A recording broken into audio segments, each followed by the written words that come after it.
smoking.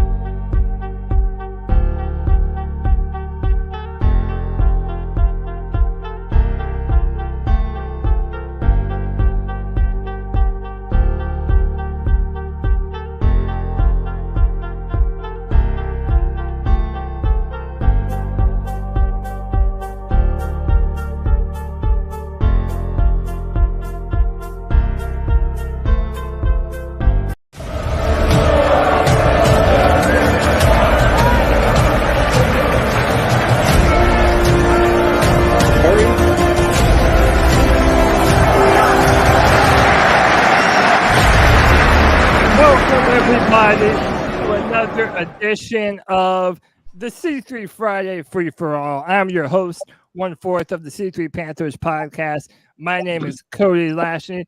Back at you with another edition of the show that is for Panther fans by Panther fans. You already know what it is. If you would like to join the show, the link is in the chat box in the YouTube video. It is also in the description of both the YouTube and Facebook video, man. I've got some of the old faithful joining me here today, and if you would like to be a part of that, old faithful, hit your boy up and be a part of it, man. Let me go ahead and introduce my partners in crime. First up, we got my man Chad Morales working on that arm. Chad, what's up, dude? What's up, guys? I'm trying to try out for the Panthers because I'm about to man child playing with a football. I believe in you, bro. I'm on your team, Chad. Just so you know, I'm on your team. Not that bad, not gonna lie. Hey, I believe you, man. Chad, how tall are you? Yeah, huh? Right. How tall are you? About Bryce Young size. Are you heavier? You're higher. Yeah, 220. Oh, you're higher. You the man. Yeah, man, you got it. You got all of the prerequisites. Next up, you already hear him. You know him and love him. It's my guy, Panther Pickle. Pickle, what's up, dude? What's up, guys? Now we get to see Damiere Byrd versus Shi Smith to see which Tony Dunn or Cody Lackney's man makes the 53-man roster. Dude, Scott Fitterer. With a shock happened that neither one of them make it. Oh, no. Dude, you know what? Fitterer made me mad today, boys. It's the first time all offseason that Fitterer made me mad. We'll get into it, man. We'll definitely chop this up. That's probably going to be our first topic. Next up, I'm going to introduce this man first. I did his podcast yesterday. He's the host of the Out of Pocket podcast. It's my guy, Michael Davis. Michael, what's up, dude? What's up, man? Cody, it was great having you on the show today. Super excited to be a part of the C3 Panther podcast for the first time. It's a free-for-all, and we were talking wrestling in the backstage area, so hopefully we won't have a brawl breakout. Hey, that's how you know it's lit. When we're talking about our past wrestling memories, yeah, that means we're doing something right, I think. Next up, I got my guy, Anthony Picarello. Anthony, what's up from Panther Central Podcast? What's up, dude? Yo, what's going on, C3? Nothing much. Nothing really, man. Just keep another day of we draft Bryce Young. I know. It's wild, right? Another day of us fighting amongst ourselves, amongst who is going to be our future. I'm sure we'll get into it again today, man. Next up, this man is an Ohio State super fan, but he also loves him some Carolina Panthers. JJ, what's up, bro? Jesus, man, we got to give me something new to introduce me as. Man, it just looks more and more biased. Hey, JJ, I got the perfect one for you. The 2007 national champion runner-up.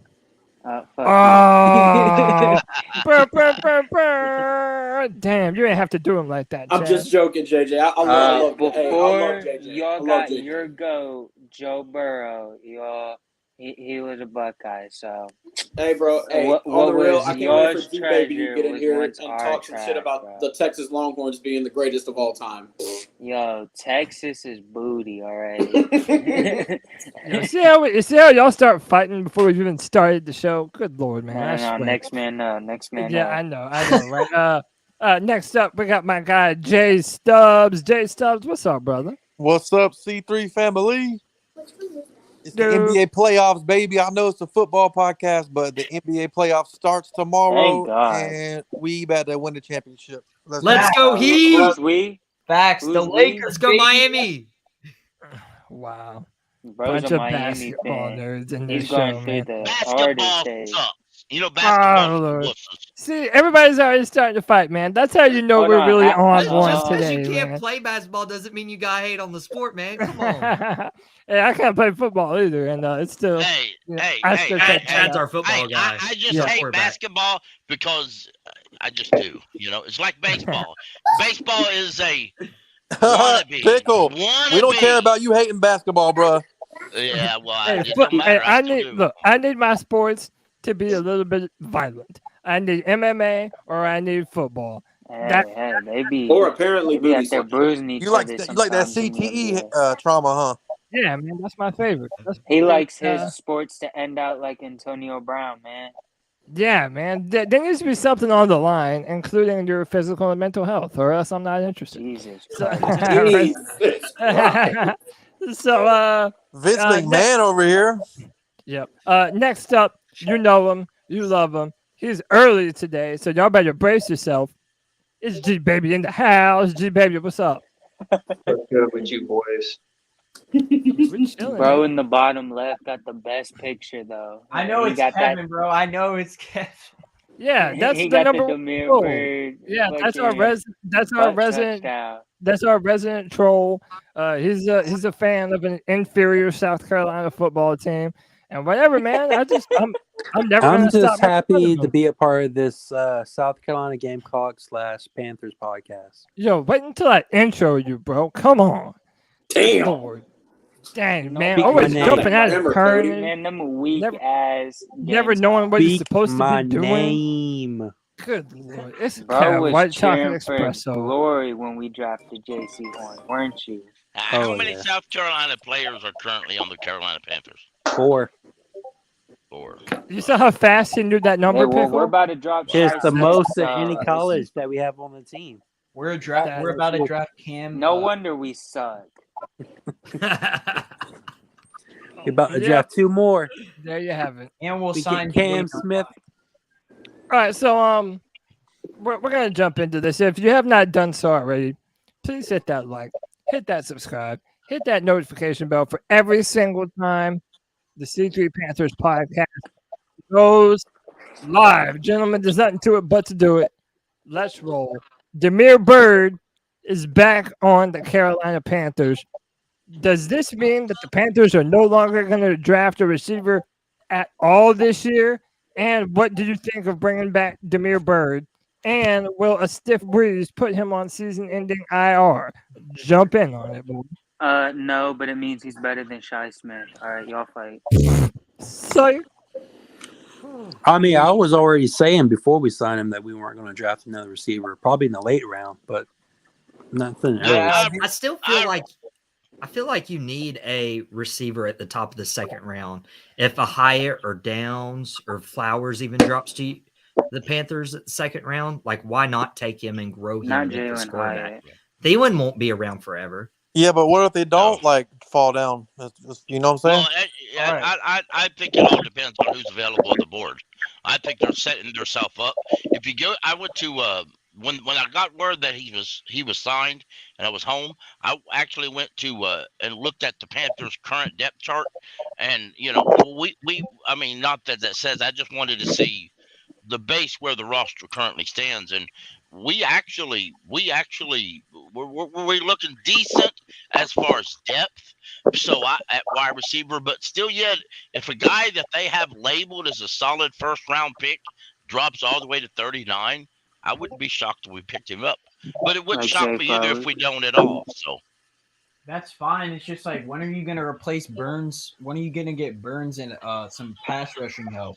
Yeah, exactly. Well, that's what they're probably going to go for, though. You know? Yeah. With the first overall pick. No, hell no. But what do you think? But let me ask you all this.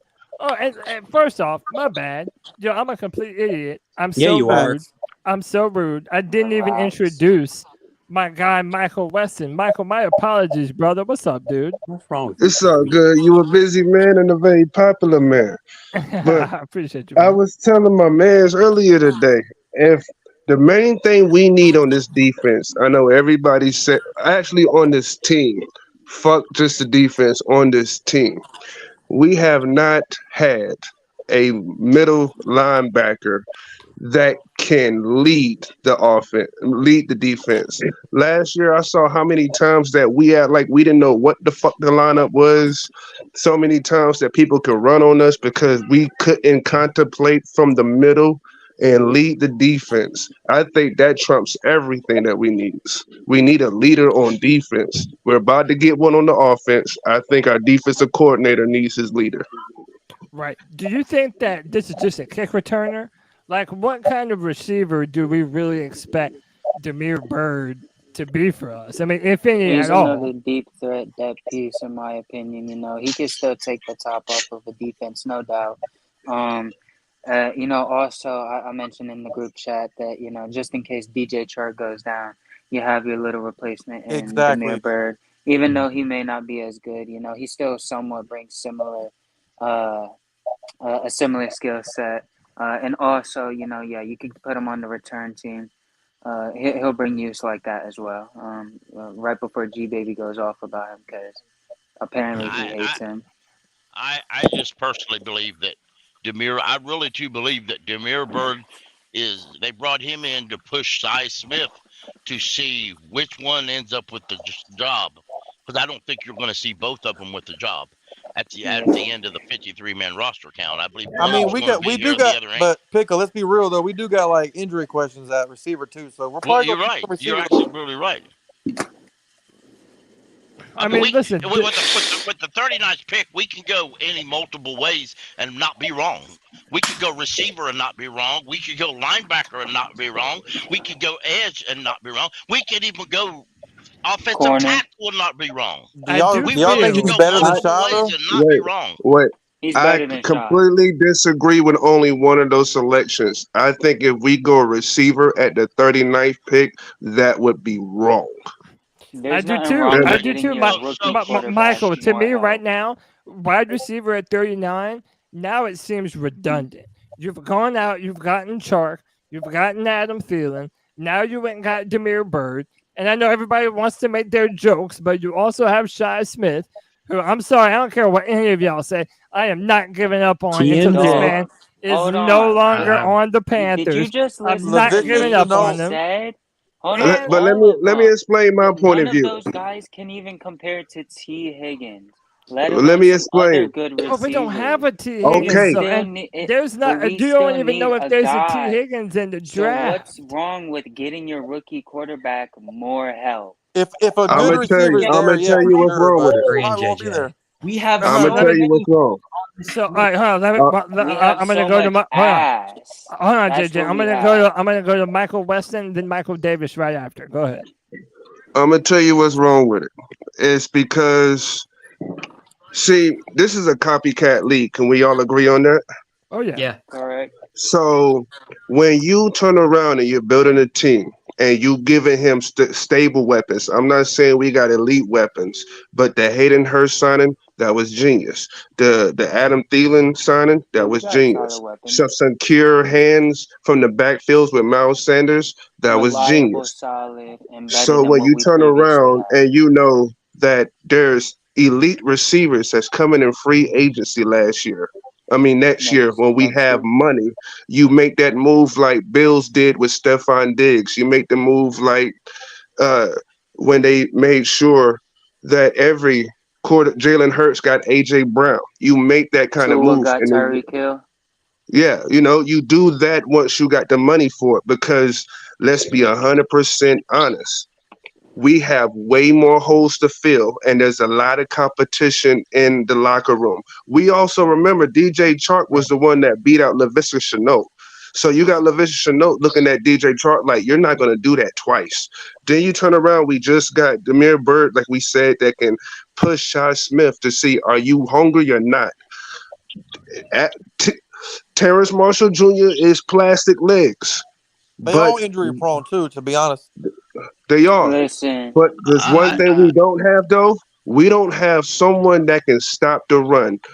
We just had last year people running over 200 yards on us, multiple games. It wasn't just a flash in the pan. It was multiple games that happened. And I don't want that same situation to carry on for another, be like the fourth year that we get ran all over. 3 games all year where we had a receiver. Hold on, wait. I told Michael Davis he can jump in. Go ahead, Michael. Now, I agree that you need a little bit of help on defense, but if you're bringing a rookie quarterback in at first pick overall, I'm assuming it's Bryce Young or CJ Stroud. I'm leaning towards Young, but that's a conversation for another time. But if you're at 39 and a receiver like Flowers or Downs or Hyatt drop to you, I'm not saying you reach for a receiver, but whenever you draft a rookie quarterback, you draft a rookie receiver either second or third round to kind of help progress them in that direction. Now you look at the receiving core with Thielen, with Chark, with Shenault, with Byrd. I'm not a big, Damiere guy. Like, none of those guys scream like they are going to progress with your rookie quarterback. Now, Thielen, do you really feel any one of those ones you said was a number one receiver? Because all of those sounded like number twos. Well, here's the thing with Thielen. Thielen brings a lot of veteran aspect to the Panthers that if you have Thielen, he's going to help your rookie quarterback and your rookie receiver get to that level. And somebody with the tools of one of those receivers that could be around late first, early second, if they drop to you at 39, like, why not? Yeah. And if they don't, if you're not confident in one of these receivers, then you take best player available on the defensive side to help stop the run. This year, we're going to be a running team. Adam Thielen can help like A.T. Perry or the other guy from Tennessee do that same exact thing? Because it's not like Johnson and Nickman's going to be there at 39. How much are we nobody talking. Go ahead, White Chocolate. How much are we actually preparing to throw the ball in games? We're going to be a running team.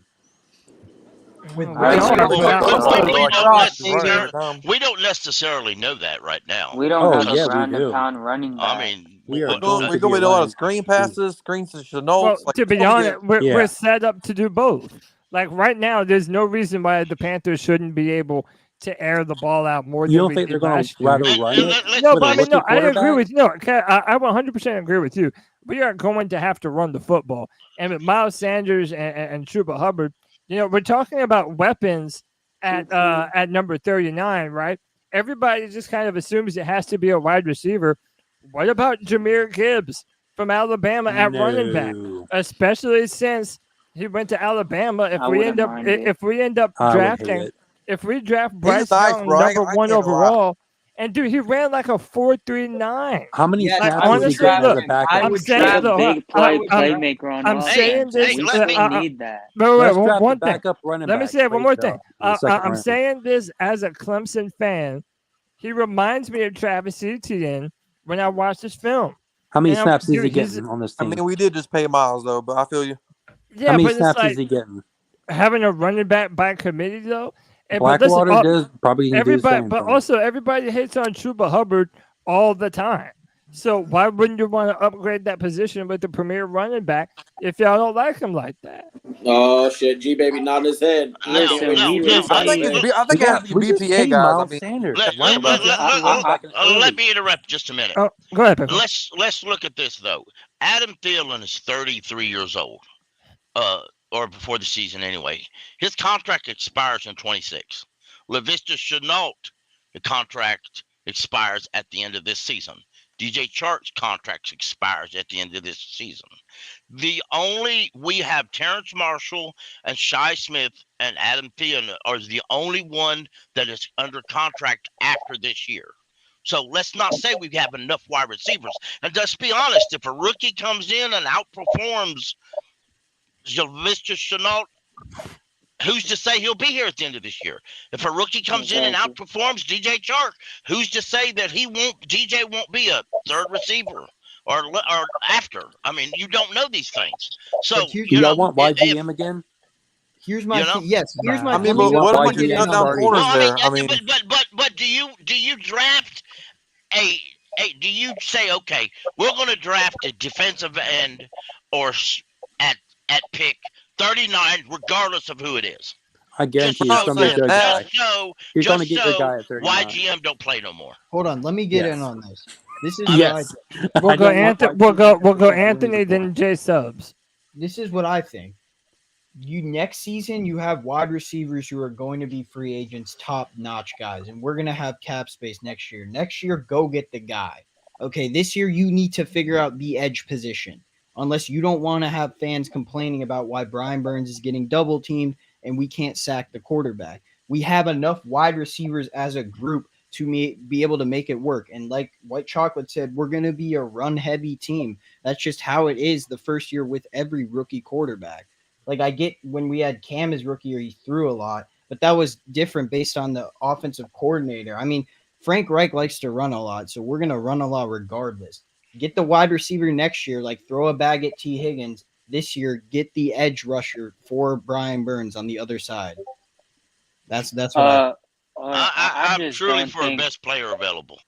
That's what I'm at least when Cam came here, he had Steve Smith. Just because you draft an edge doesn't mean you're getting a certified starter. If the best player available is a receiver in the end, I'm taking the good point.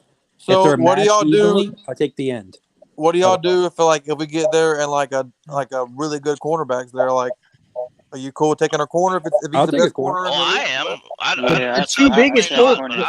The two biggest holes on the team, in my opinion, are edge rusher and cornerback. There's even a guy who is projected to be a safety or a corner or even can line up in the box. I like him pretty well. So yeah, like I said, like you mean Ringo Pickle? Who are you talking about? No, that Brian Branch. Branch from Alabama, Brian Branch. Yeah. Yes, listen. Yeah. He could play the nickel.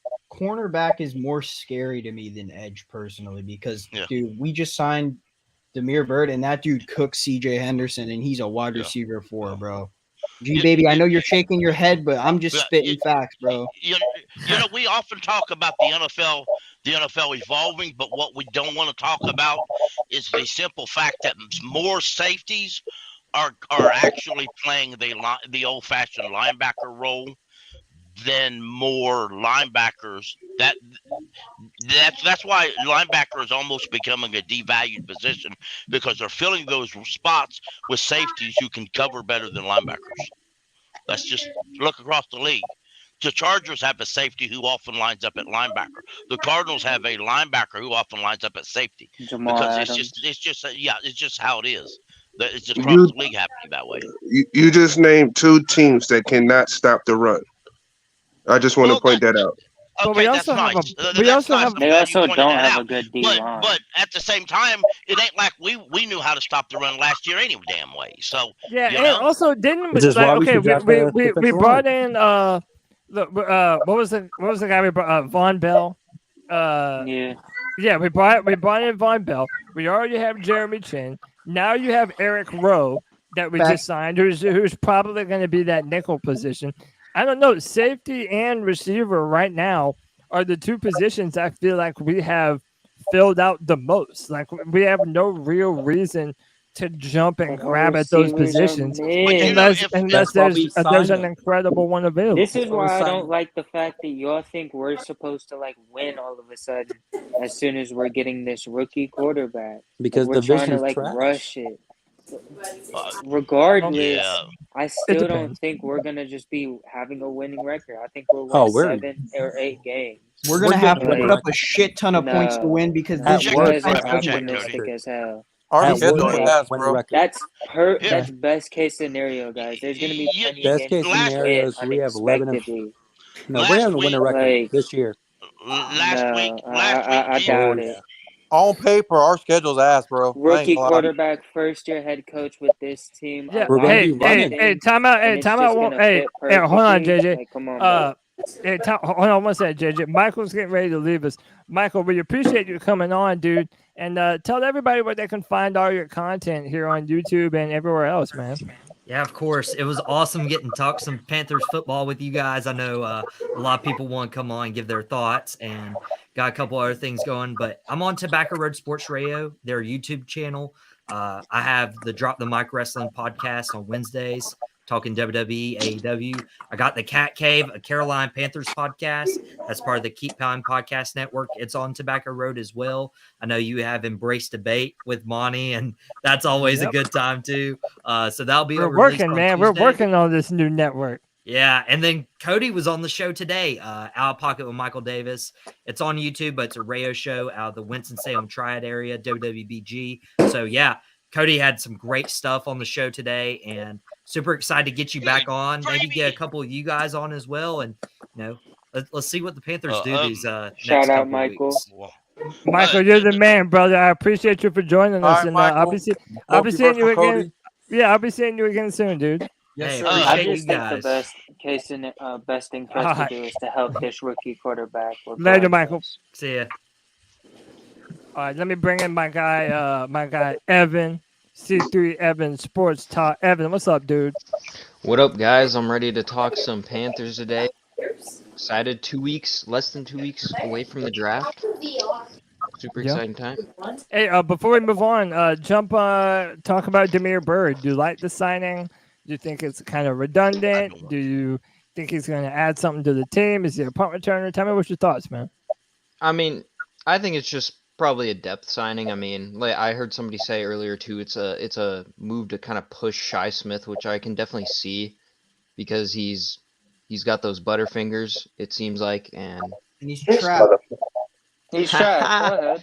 Go ahead. And I mean, call it how it is. I think it's an all right signing. I mean, it's not the most. It's cool to bring him back to be a boy, Panther. really? G baby about to bust. Look, G baby, you're on the show, man. You might as well jump in on it. What you shaking your head about, man? Fan. Hey, I'm on your side, G. I don't love this signing, man. Nah, bro. I need YB Jordan to bring this punk ass in here, dog. Yeah, facts, dude. That guy went on the Bryce train for no reason. He was talking. Bro, bring your punk ass in here, bro. No, Jordan, they're calling you out, dog. No one's calling you out. I'm calling that motherfucker out. That Nick, bro. On the bandwagon. Bro. I'm sorry for interrupting. My bad, bro. Continue. No, hey, real quick, let me give a shout out to Coach P, who says pick 39 with the €5. Appreciate you, Coach. Says pick 39. Let's say Nolan Smith, Zay Flowers, Jack Campbell, Dalton Kincaid, Drew Sanders, and Bijan Robinson are available. Pick one. Yo, guys, I want to interrupt real quick. If Nolan Smith or Drew Sanders is there, you best break your leg getting up there. You run over people, you kick people in the mouth to get them out of your way. Pickle. Absolutely. Pickle. Now we on the right page.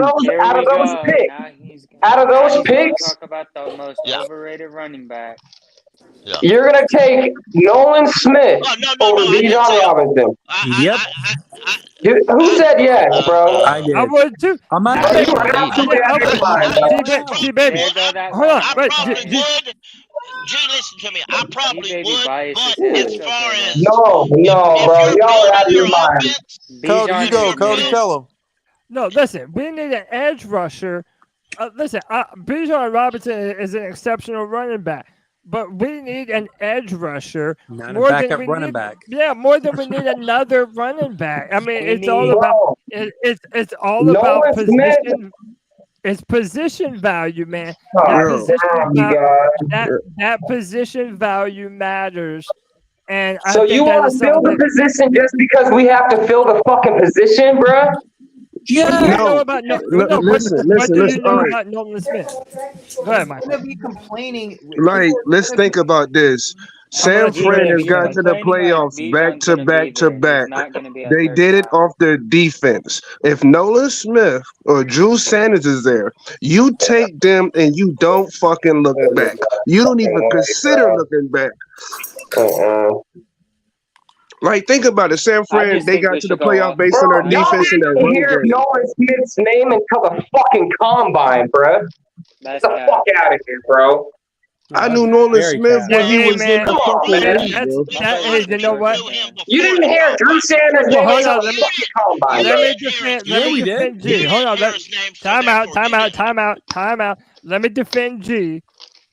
At the combine, that is when most of the buzz started on Nolan Smith. That's not to say he doesn't have good film, but he dealt with the pectoral injury last year, and he missed most of the season. So you're also having to project Nolan into that level as well, hoping that he's going to be a top tier edge rusher.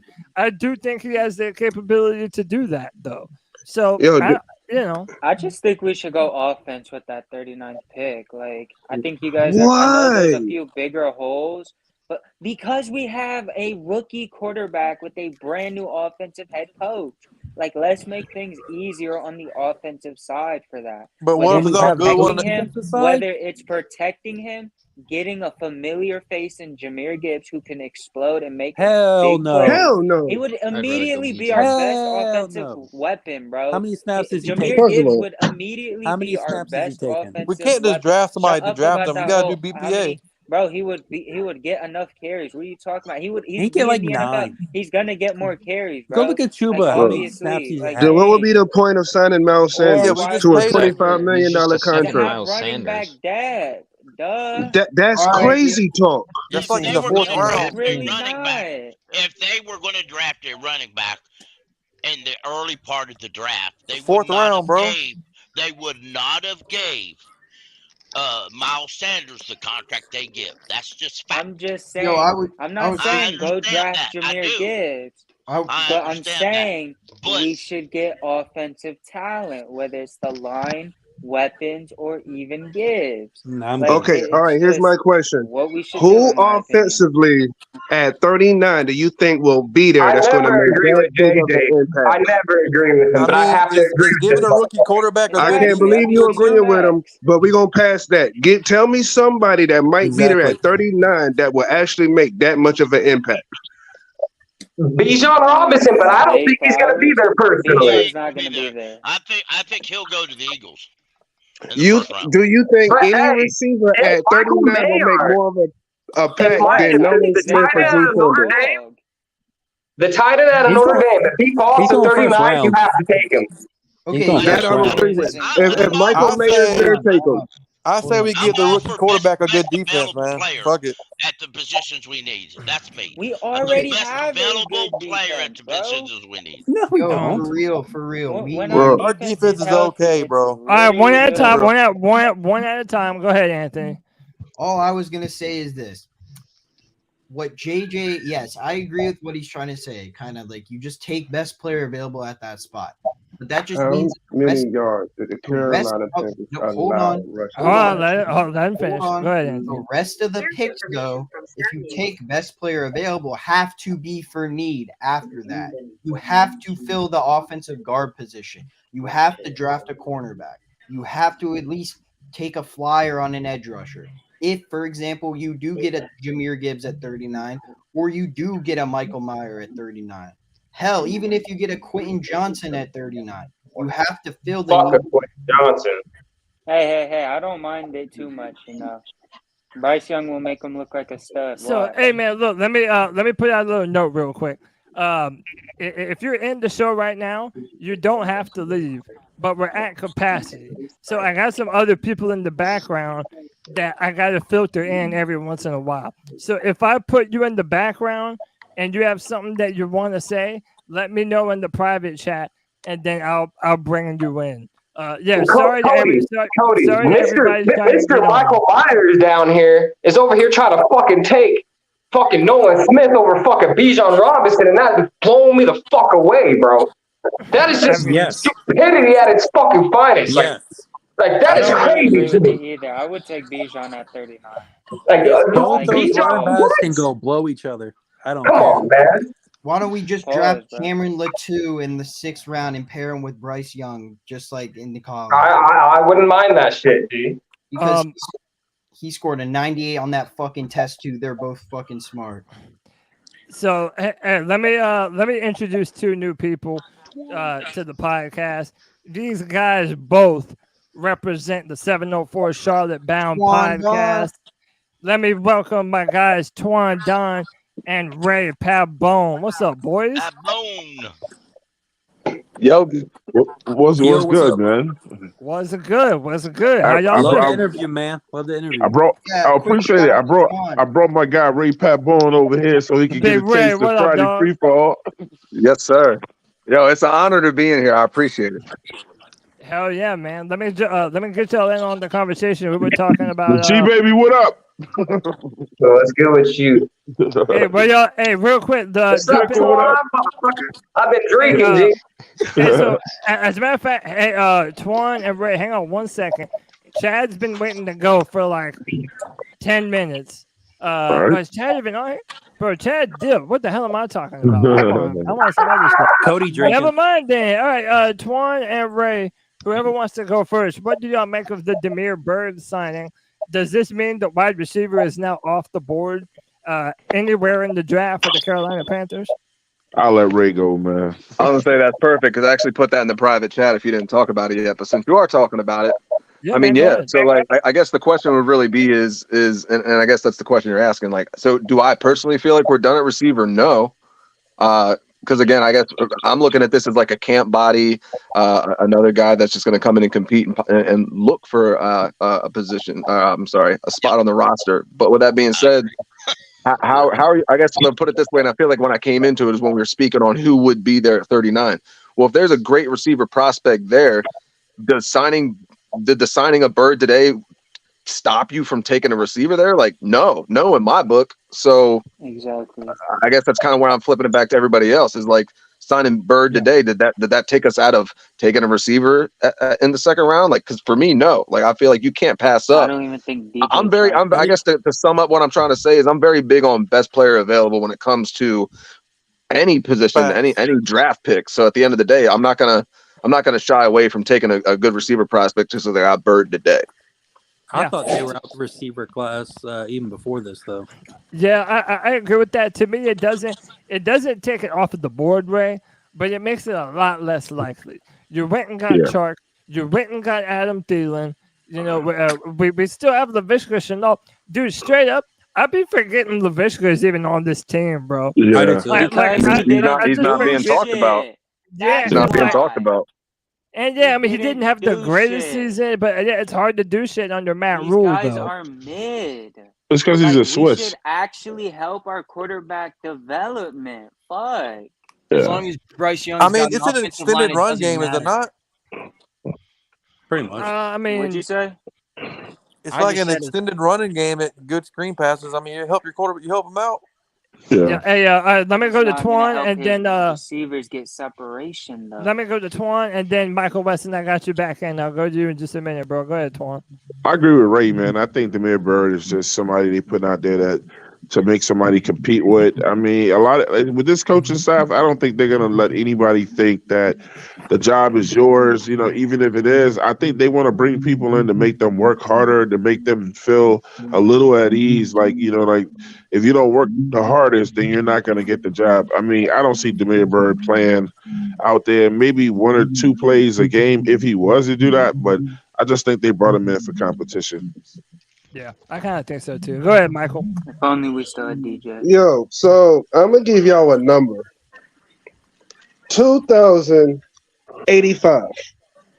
What do you think I'm talking about? Yards against us. Rushing yards against us. Literally. Damn, we allowed 2,085 fucking yards on the run. What good is a quarterback with a shiny receiver if he never gets on the damn field? Pointless. And unless Jetson and Enigma is going to be there at 39, there's no elite receiver that's going to be there in the second round. Like, if you think this one going to be there, please get that out your head. There's way too many teams that need receivers. It will be an elite receiver there at 39. We just don't know who it's going to be yet. My thing like is, who? I was gonna say I have to agree that there's definitely going to be elite. Johnson. It could be. There will definitely be a very good. Yeah, sorry, go ahead. He's not going to be elite coming out of college, but it's what the NFL is going to turn that guy into, man. Exactly. I want to go as far as to say I can almost guarantee you there's going to be a very good receiver prospect just sitting there at 39 when we pick. You just don't know it yet. But not only that, it's just because we talk about the rise and fall of these prospects all the time, and I feel like Cody was even talking about that on the one-on-one when you were kind of going back and forth on draft stuff with him. And we all see it every year. Their teams move up and down. They covet a certain player, so that player goes higher than they should, to which then this guy falls and yada, yada, yada. So there's going to be something there at 39. But the question would be then, if there's a position of need in the sense of a position that we are weaker at, which I know there's a much weaker position than receiver, even if there is a great receiver prospect on the board, you're going to go take that linebacker. You're going to go take, that DB, that edge rusher in that spot, which is honestly at the end of the day, is why I expect that second pick to be. I expect it to be a defender, just to keep it simple. I just don't expect a defensive lineman to go 39 if they're going to be a baller right out the gate. If Do they you want were, YGM? then they would more than like. Yo, can you please stop with the YGM? Do you want him to say start? this guy we draft is gonna be better than YGM? Because YGM only had one sack. Draft players. YGM can gargle these nuts. We need a. Have y'all ever heard of A.T. Perry? Yo, how about this? How about this? But YGM came out highly recruited. Yeah, and the second round. Turned out to be who we thought he was.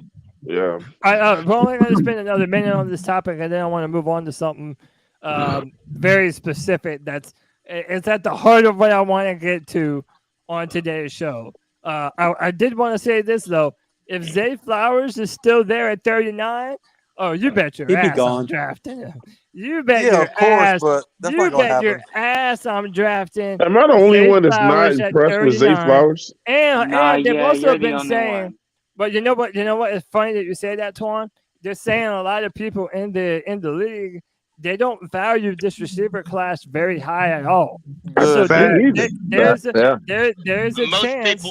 There's a chance that some of the receivers that we like are going to end up falling. Go ahead, Pickle. I like Will Anderson. Most people didn't even know who Flowers was till Steve Smith brought him up. There you go, Pickle. There you go, and that's why people hop on that. It's like you wasn't watching Boston College. He did call.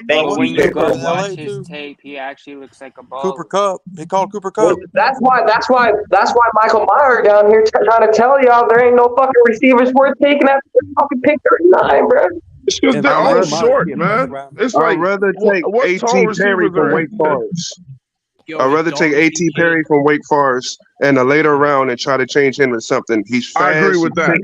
I like A.T. Perry size. I agree with that. J Subs too right there, man. I'm gonna bring in my guy, Blake Bettis, my good friend. What's up, Blake? Happy to have you back on the free for all. Yeah, where is he, man? It's like sunlight behind him and everything. I got the office well lit. Got the office. What's up, Blake? Before I say anything, I would like to say happy Friday and salute to my friends. Oh, shit. Thank God it's motherfucking Friday, boys. G-Baby been drinking. Cheers, brother. Blake, you wanted to jump in on this, man. Go ahead. Yeah, so I actually made a video. I sent it to you in Twitter. I don't know if you can pull it up and show it. It's clean, but it's about Damiere Byrd. I think you'll like it. I think the group will like it. Okay. Is it you him about Damiere Byrd last year? Is it him? You sent it to me on Twitter, you said? Yeah. All right. I'm not seeing it. Where'd you drop it? Like, did you put it in a chat or did you just send it to me directly? Directly. It should be on the main wall. I just tweeted you. Oh, like, okay. You tagged me on Twitter. Yeah. Okay. Hang on one sec. Y'all go ahead though. Like, continue to make your point, and I'll bring this stuff up.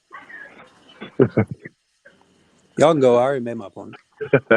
GB, like I said, I'm not entirely convinced it would definitely be a receiver at 39 because even just running through mock drafts lately, I mean I'll gladly take Jack Campbell in that spot. Again, he's not always there, but he is there often, so I would gladly take him. He's sitting there. I'm not a big Tank Dell guy, but I mean there's plenty of people that are. He's still sitting there. And then this is the guy that Swan was touching on one of his shows was the Tooley dude from USC. That's like a 50-50 thing. Sometimes he's there at 39, sometimes he's not. Sitting at looking at one right now, this is a loaded cornerback draft. Then he is. Don't even get me started on corners because I'll go Miami and Stevenson's sitting right there. Nah, but we're not going to do that right now. We're not going to do that right now. There's like Hey, four speaking of really corners, good my ass, the right day one starters. So Blake, the video said not available. I clicked on it and it says there's something wrong with it. I don't know what happened. Let me see if I can. If you can get it straight, I'll play it up. But all right, so look, I'm gonna move on because there's something I want to address. I'm a firm believer, and y'all can call me a conspiracy theorist. Y'all can say whatever the hell you want about me. But I am a believer that there is a concerted effort to tank the draft stock of one CJ Stroud. All of this shit coming out around the same time. I'm sorry, man. It's not a coincidence to me. It happens every year, Cody. Yeah, I know. And listen, I'm gonna play a real quick video from Mike Lombardi, and then we're gonna discuss a few different things. Man, them dudes don't matter. Now this going number 2. So that's a great question. I have not heard anything with regards to the Texans other than CJ Stroud. Like it's automatic, right? We say haven't heard confirmation. We say either. who's going to go 1, 2's going to go quarterback, and then we're going to figure it out Everybody after just that. assumes that Houston's taking the quarterback. CJ Stroud's an interesting guy. When you talk to people in the league, they'll tell you CJ Stroud is not. This is not a knock. This is just a conversation. It's not an easy guy to coach. Kind of, Okay. you got to be really. He's very. I think the word that people use is he's very not believing in what you're saying, and so he's a little bit challenging to coach. So it's not like he comes in and embraces it. It's a little bit. He's got a little bit different style to him. Is that where it's like he thinks he knows better? He thinks he knows a little bit better. He's probably hard to take to coach it. Not saying he's not a good player. I'm not saying that at all. I'm just saying the vibe that you get from talking to people that have interviewed him is he's not an easy guy to coach. And so what I've done is I've asked people, I said, I've heard CJ Stroud's not an easy guy to coach. Yeah, and everybody echoes that back to you. So I'm not saying he's not a good player. I like CJ Stroud. Would I pick him at 2? I don't know. I certainly wouldn't pick Anthony Richardson at 1, 2, 3, 4, 5, 6, 7, 8. Stop me when I get there. But I think you have to. So you're right about that. Understand where are they? The one thing we do know about Houston is there is no information coming out of there. There's not confirmation of Stroud. There's not any confirmation of anything. And that's the point in the betting market. Because they're not saying anything, the mocks are giving them Stroud, and that's driving the line. So if it's not Stroud, who would? All right, I'm gonna stop this dumb shit because it's honestly pissing me the fuck off. That was dumb as fuck. Okay, one, you said the word that I'm hearing is like doesn't take well to coaching. Well, one, that's not a word, you dipshit. That's 3 of them. And now, isn't it hilarious that all of a sudden now you're hearing rumors that he's uncoachable? Never in your life have you ever heard any Ohio State coach say this. Never have you heard any of his high school coaches at Rancho Cucamonga say this. You have never heard this in your entire life. And more importantly, all of the rumors were that that everyone loves him. His teammates love him. Coaches love him. He goes out of his way for people. This is the dumbest fucking shit in the world to me. And I guarantee you that this is done by some dumpster fire football team picking lower than they're going to be able to pick CJ, trying to tank his draft stock. And it's bullshit, man. Hey, Cody, can I go first on this, Cody? I hate it. Go ahead. Cody, look, check this out. The 2 words. Yeah, I'll go after Pickle. I'll go after Pickle. Yeah. All right, so we got one listen. Pickle than Anthony. All right, so listen. I'm gonna be quick, so I'll let the rest of these guys. The 2 words in that interview that you have to listen to the most is the word they. When anybody interviews and starts talking bullshit, is they. Right. Because he never says who they is. You know Right. what I'm saying? That's one sign of a fucking lie. That they shit and heard. Like, you can't actually vouch it. You can't actually say, I know people said this. You keep saying shit like, I heard and they. So if you if you can't vouch who said it, and you're not gonna say whose names are the people that said it, then it's just a bullshit report that you're just trying to pull the wool over people's eyes because there's absolutely nothing standing on that, man. And then, look, people can call me what they want to call me, man, or whatever. I happen to personally think that when they put a lot of women in sports on TV shows, with a lot of TV shows, they tend to put them in a lot of gossipy shit. You know what I'm saying? And have those conversations when it comes to a lot of gossip. Now, are there a lot of females out there that know their thing? Absolutely. But you know what I'm saying? But he's having this conversation with her, and then she's trying to push a narrative that she doesn't know anything about just to make their brand or whatever their show is seem whatever. But if they're going to keep going on bullshit rumors or whatever, always listen for the fucking theys in people's arguments. If you ain't going to tell me who it is, then don't say they. Right. They didn't even say the profession of the person. Like, was he a scout, a coach, or GM, or anything? By the way, how do you have a completion percentage in the upper 60s in your sophomore season? In your junior season, it's in the 70s, and now you don't take well to coaching? Dude, he's just trying to get people to watch his bullshit show. Bullshit written all over it, dude. Go ahead, Pickle. I said Pickle was up next. Go ahead, what's that background noise? Okay. By the way, hold on, Pickle. If you have any background noise playing or anything in the back, you need to mute your microphone while you're not talking, so that way there's not a bunch of noise. Stop playing Madden shit in the background. Just fact is, I'm going to try to forward this to you, Cody. There's a link that anyway, there's a link on I'll just put it in the chat box. But it goes to a that ain't it. But anyway, there's a link on Twitter. It's through the ESPN 97.5 Houston radio station, I would assume. It said the NFL insiders Texans are split on CJ Stroud at pick 2. Now, before we go any further, let's also remember that even less than a week ago, there were reports that the Houston was trying to trade for Mac Jones. Now, another point, the guy, Lombardi, that you brought up, Cody, if you people remember, he worked for the Patriots organizations a few years ago. He is really close with Bill Belichick. All right? So let's understand this. I believe all this is bullshit from top to bottom. Okay? Pickle. I really do. Now, I could be wrong. Pickle's been wrong before. I'll probably be wrong again. But nonetheless, it'd be a sour this pickle. time of year is where the NFL pays these professional liars billions of dollars to do their shit. Yeah. Yeah, 100%. Don't and for right now, I'm gonna get to you, Jay. There's still one guy in charge of the New England Patriots, and his name is Bill Belichick. And Bill Belichick's going to do what he damn well wants. Yeah. Yeah. Go ahead, Anthony. You're up. So I have a couple opinions on this. Cody knows we talked about this, but what I do want to say is that I do believe this is a smear campaign. I thought about it a lot, but when you see all these reports coming out about how pick 3 is being so overvalued now, like teams are scrambling to trade with the Cardinals, that could be the Falcons putting this information out. Because there's a report coming out today that said that the Falcons would love to draft CJ Stroud or Bryce Young. So it's no surprise to me that these teams are probably talking this shit. This is part of the reason how Justin Fields fell.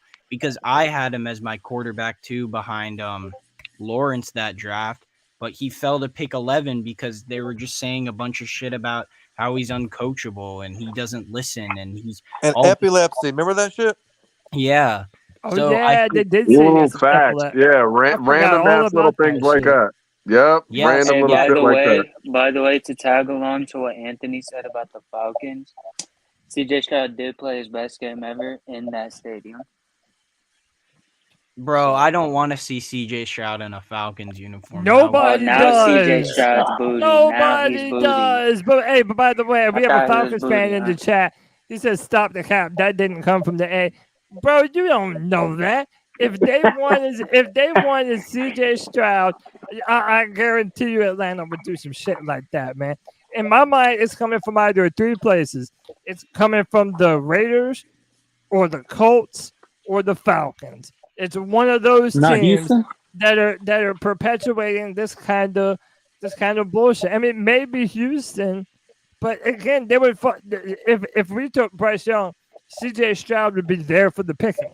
So why would they need to slander him? Oh, I know why. Because there was reports that came out saying that they called the Cardinals about pick 3, trying to move up from 12 to 3 to snag Will Anderson and get a quarterback. That's what I heard. It could be the Colts. But that could also still be Stroud. It could be any of them. If they pick 2 and 3, they can get Will Anderson and Stroud. That's what I'm saying. And the Raiders also went public and said that they're not trading up unless CJ Stroud is available. CJ Stroud or Bryce Young is available. So it could be them just trying to get the Texans to ignore him so they can trade with the Cardinals and move up. Let me ask you a question.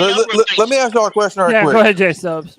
If you're the Houston Texans, right, and you want, and this is not like it's looking like we're getting Bryce Young, and I'm not saying that. I'm just saying, if you're the Houston Texans and you want CJ Stroud more than anything, what are you gonna do? Are you gonna say we're not taking him at all, and we only getting Bryce Young, and is stuff gonna get leaked? The same owners that leaked, you know how the owner is. We ain't got to go any further about that. But I'm just saying, if you wanted CJ, what would you do? Would you not pretend you don't want him? I mean, that's all I'm saying. Listen, there are quarterback needy teams in this draft. So the reason they're doing this is because maybe they don't want to trade up and spend draft capital to get him. They're just hoping that he naturally falls like he did to like Justin Fields did to the Bears. I kid you not. I thought Justin Fields wouldn't make it past us. I mean, no, 6. And then when he got to us, I was like, oh, we have to take him. Well, guess what? Right. Knowing Matt Rule's dumbass, he probably believed all that smear campaign shit. So, that's what I'm trying to say. Like, teams do this to put this out there. So it's totally We had also believable. already traded for Sam. Cody, the Falcons are that's trolling true, themselves but- here. They're trolling themselves. They're comfortable with Desmond Ridder. Okay, come on. Stop the If gap. you think all these teams don't have professional lobbyists who take dirty money to do smear campaigns, I mean, we're all joking ourselves. They're all doing dirty stuff to try to put out stories like this to make somebody not seem desirable. They have for years. Hell, last year Malik Willis is going number 1. Dude, the Dolphins got a first-round pick taken away for lobbying the Sean Payton, Tom Brady shit. Why do you think Dan Marino went to the Dolphins? Because the Steelers thought he was a pothead. It got leaked out he was a pothead right before the draft. So he went to the Dolphins. Exactly. Yep. For the record, he is a piehead, but yeah. Oh, yeah, definitely. No, dude. Calvin Johnson came out and said that hella NFL players smoke pot just for medical purposes. Yeah, why would you It's get better hooked taking on opioids. That's all I'm gonna say. Yeah, why would you get hooked on these opiates when you can light up a doob and get the same kind of of release that information before the draft? Way to say it, Cody. Just way to say Facts, it. Twine. Yes. And that's going to continue to be players doing that because they don't want to run the risk of Cody. This was the getting 80s, addicted bro. to that shit. I mean, I know. I'm just saying now, though. Like Yeah, now, in the 80s, marijuana was fucking and heroin. by the way, you know what's hilarious? They test them. They test them every year on April 20th. They test them on 4/20 every year. That's stupid ass test. That's literally the only time you have I've to got a pass a personal story pot about test this. in the NFL, man.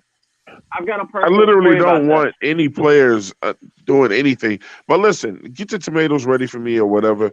We said earlier we don't want to see Stroud or Bryce go to Atlanta. I'm gonna be honest with you. We don't want to see Will Levis go to Atlanta either. I don't. Shut your No, y'all don't. You trust Redder? Y'all don't. Hey, listen.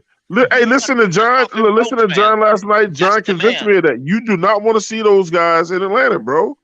Because if you're wrong, If you're wrong, you're right. You're right. You're gonna sit there quiet and not say anything. For real, John is one of the best. Let CJ go to. And when it comes to Will Levis, you can say what you want about Will Levis. None of those dudes going to Atlanta, but if you watch, you can clearly see that the arm talent is there. And what do we always say? It takes the right coaching staff. It takes the right system for things to just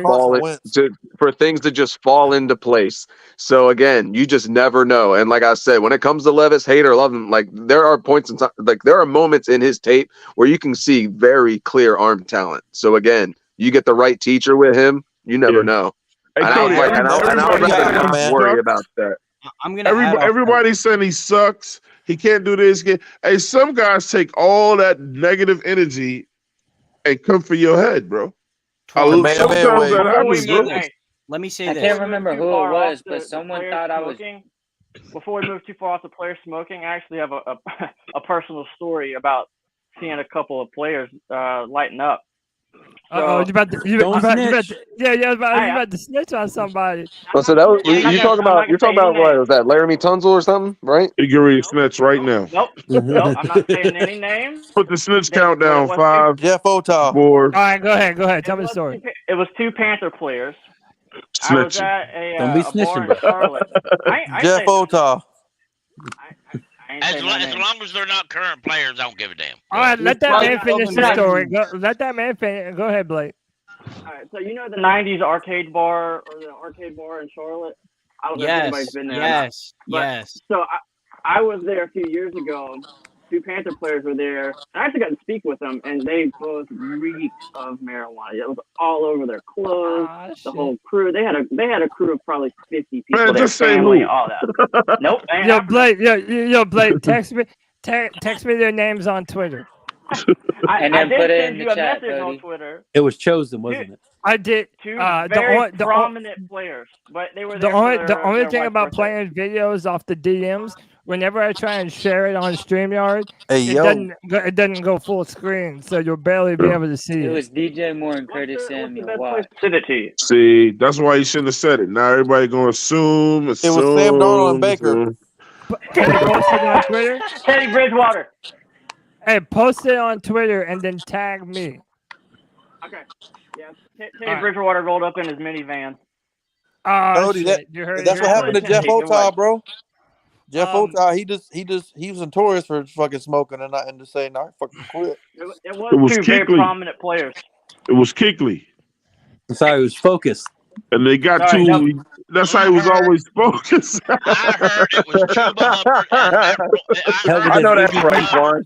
and Matt Rule's wife. Hey, I'm I'll just post my saying. Cash App, and then y'all can message me on Twitter. There you go. The day he got hurt. I'm Hey, just Ray, saying. that day he was crying, Ray, he ain't had no weed in his system. I'm just saying. I heard. that, no, you know who it was? Says it's Cam and Luke. No. You know who it was? It was Luke Kuechly and Greg Olsen. I was gonna say, Cody, you took the words out of my mouth. I was gonna say, no. The whole time it was Cam and third leg Greg. They were lit. Jordan, Miami, baby. Miami. Hey, Jordan, there's a spot in the background if you want to jump in. Hurry up and get it now. Hey, somebody beat you to it, bro.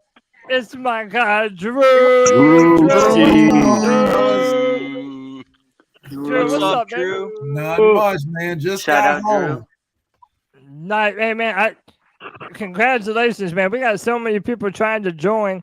It's a miracle that you even got in this thing right now, man. So, trust me, I've been here for like 15 minutes clicking try again. They're like, man, look, why the fuck am I here in this line outside the club, bro? Hey, y'all want to hear something hilarious? Yo, it's so lit right now. Tony Dunn can't even get in. This man cannot even get in to his own podcast. Hey, hold tight. Hey, hold on. Hold on. Well, here you go. I'll hop out. I'll hop out so Tony can get in. All right, cool. I appreciate you, Ray.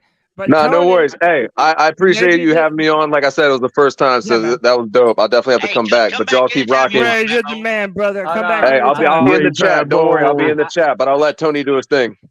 Hell yeah, appreciate you, Ray. All right, y'all. All right, Twan. All right, y'all. Love you, real man. quick. Peace, Hey, man, hold bro. on. Hey, time out, y'all. Let me say something real quick. Hey, Tony, maybe this is why we need to upgrade the Streamyard, brother. Oh, shit. I told you we needed to. Anyway, get your ass in here, man. We got some space.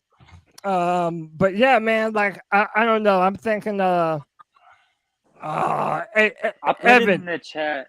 Yo, I put hey, it in the, wait, hang on. Let me do something right quick. Hold on, Drew. Yo, Evan, my guy, jump in and out real quick. Exit out of the StreamYard. Come back in 30 minutes. I promise I'll get you back on, brother. I'm trying to get Tony in the background. All right, man. All right. I promise I'll get you back in, bro. Hey, man, you know, we're trying to manage all these people, man. It's a hectic kind of day right now. You know what I'm saying? It's funny that Tony had to tag itself in the comments to say that it was him trying to get in. And I'm still I'm getting everyone that's not Tony Dunn jumping in. So look, hold up. I don't want to talk to this man too. YB Jordan's in the stream. Jordan, what's up, dude? Oh shit. Oh man, bro, I had to. Hey, YBJ, join the club, baby. Yo, Jordan, they said you're a turncoat out here, bro. What's up? Yeah, I switched sides, Where's yo. G Baby? No, they said you're a where's turncoat G-Baby out here, bro. I need G Baby and I need Anthony to serve me my crow before I even speak, so they can say what you need to say first. Because I definitely just switched sides. Let me talk. Hold on. I just want to know what swayed you, bro. What swayed you to the Bryce Young side? It was the S2 cognition test, and then a 98 is insane. And then it was I was watching a Georgia S2 test. Yes, He scored higher than Joe Burrow. He That's scored what higher I'm than saying. 98. We talking about some shapes out here, bro. Stupid ass test. We talking about some shapes out here. Okay, when Bryce Young, when we take Bryce Young and he's the next Luke Kuechly, don't say nothing. But the other thing was that really got me. I was watching the CJ Stroud Georgia game, and it's toward the end of the game. He has a tight end open, and it's his check down, and he's backing up, and he gets pressure, and he does a little Sam Darnold shit with his feet, and I'm like, fuck. And I knew Tony, I was keep wrong. trying. I knew it was wrong after that, and I had to switch sides. Okay, let me say this real quick. All I'm gonna say is that, because I don't want to talk about this much longer. My only two knocks with CJ Stroud was him under pressure and when he pulls back in the pocket and he'll just do something like Sam Darnold-esque. And I told you, Cody, when we were watching film, he never hits his check down. He never does. He's just too aggressive sometimes to throw the ball to his check down. But yeah. Wait, who Stroud? Yeah, like YBJ. I don't believe that all the time. He does. Not I said it too. I said it too. I mean, look, I've seen him go to his check down a ton. No, to me, man. it just means that when you have receivers and you're able to push the ball downfield, but also that's something that it doesn't take a genius or a rocket science to get better at. But hang on, man. Let me get in. Let me get in the professor himself. Y'all knows exactly who he's talking to. The professor's getting ready to come in and try and flex on me. Tony, about Damiere I put it in Byrd. the chat the other day, and I hope nobody thought I was Tony Dunn. Why'd you put me on full screen? Why? That's too much Cody. Hey, come on. Give me full Now screen. he's messing up. Oh, we can't hear you, bro. There it is. The professor. Bird Oh my god, dude. Oh my What's god. up? Yes, dude. sir. What's up? Wow, really? You out here Bird's the bird word. watching? Bird's the word. I don't know how to get out of the multi-view now. What happened to the old view? That is No, I got The you. word of the bird. Bird's eye view. I have Go ahead, finally Tony. decided. I have finally. Who's got the? We're getting feedback from somebody. Yeah, if you're not speaking, mute your microphone when you're not talking, so there's no feedback. Go ahead, Tony. I just want to say this. I have finally come on to the side of you guys that Scott Fitterer is the best GM of all time. Oh, now you think so. I mean, this Now you today think is so. what completely solidified it for me. Oh. I had some questions. You know, you trade up to one. I'm like, I I don't know if that's enough to sway me over. But you go get Damiere Byrd. Chirp, chirp, chirp, chirp. Yes, sir. Bro, yeah, and I can't wait for this. People have been messaging me all day. I was out working with my dad today, and then I checked my phone, and Cody texted me. He said, check the DMs, dude. And I hadn't been on the phone at all. I had so many messages on Twitter. Yep. People were sending me too. messages on Facebook. Somebody sent me an email. They said, I'm a professional banker and I will offer my services to hold in escrow the money between you and Cody of who gets more yards, Damiere Byrd or Shi Smith this year. No, dude. Oh, that's look, funny. you can keep on. Look, and this is just another example. Is Cody's one of the people he likes to hold on to a take, so he's gonna hold on to this take. Yeah, just let it go. Just come on over. Nah, don't love tell me what to Damiere do. Byrd. Hey. He's gonna return a punt. He's gonna have a game where he catches a 50-yard bomb for a touchdown, and then the next game we're gonna put him back out in the punt return team, and he'll probably get killed and be out. But last time Carolina had a kick return for a touchdown, it was Byrd, wasn't it? Yep. Against Tampa. Yeah. Yeah. He had 2 in a game one time, I think. He had, he's he is one of those guys. He's a fan favorite, man, for me. And that is it. He had that butt touchdown that Kevin got. Yeah, I was there for the butt touchdown. That's against the Packers, right? Yeah, I got right here in my profile picture. Put it on the screen. Ron Rivera was screaming, "He's got a small ass. He's in. He's in." And this is Damiere Byrd. I think I was at that game. No, I don't know. I can't remember. There's been so many games. Greg Olsen being pissed off. They challenged it. Yeah, this is a good Greg day for didn't me. think it was a touchdown. Yeah. I was gonna just go ahead and buy whoever the first round draft pick's jersey was, but I think I'm just gonna buy a Damiere Byrd jersey instead. There you go. Yeah, all right, cut it out. Oh, that's so. Better go get that Bryce That's Young jersey. blasphemous. Nah, I only really have 2 things to say. So if other people want to get in, I just got home anyway. But I want to comment, Streamyard, dude. Nah, man, it only gives you green room. Yeah, but that's what I need, It's like though. I'm $50 always. for just I know, green but room. dude, there's like 50,000 people. Go wait. trying to join the show. Go ahead. Look, my only other thing is I'm with you on the CJ Stroud nonsense that's going on, the slander campaign. I was listening to you guys talk, and I think you guys brought up some good points of who it could be, right? I think that's what I'm most interested in is where is the narrative being generated from? And for me, it has to be a team that's hoping to influence his stock falling down. There could be, this is a really nefarious idea, could this be coming from the Bryce Young camp to help solidify the number 1 pick and inflame the narrative? No, I mean, who would you rather go to, Houston or Texas? Nah, that would They're be flaky. friends, Tony. No. He wouldn't do that. No, shit. You won't want to get his caught. agent. He's not doing It it. would be His the Bryce agent Young would be fan in doing here it. to I could see the agents doing that. He's an agent. So here is the thing: is your job. I mean, you were going to get more money if you're the number 1 pick. It's just that fair. It's your job to represent and your it's client. fully guaranteed as the first pick. Now, I don't know. I'm not saying that's where it's coming from, but I think this is that what I am really irritated about this is, if Bryce Young was white, we would be talking about how this was racial slander. Because this fight fits into all of a sudden a quarterback that checks all the boxes, that's well spoken. You go, he's uncoachable, and he didn't do. I heard he didn't do well on his. CJ Shroud. You mean CJ? Yeah. What I'm saying is but what I'm saying, the only reason we're not saying that is because the guy ahead of him is also black. Yeah. Right. Well, So and is by that the way, if it's Bryce also Young- it is the continued slander. I mean, if you want to take it there, it's another quarterback that has had no issues ever connected to his name that is all of a sudden having these issues. And why weren't these or how people about this? slandering him? Why wasn't it just 3 written weeks all ago, over it. Cody? I don't need it to be a year ago. I mean, why was it when everybody who was jumping on the CJ Stroud train,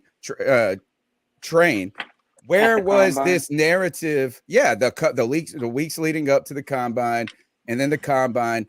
Where was any of these tidbits of this narrative? It wasn't. That's right, because it's manufactured.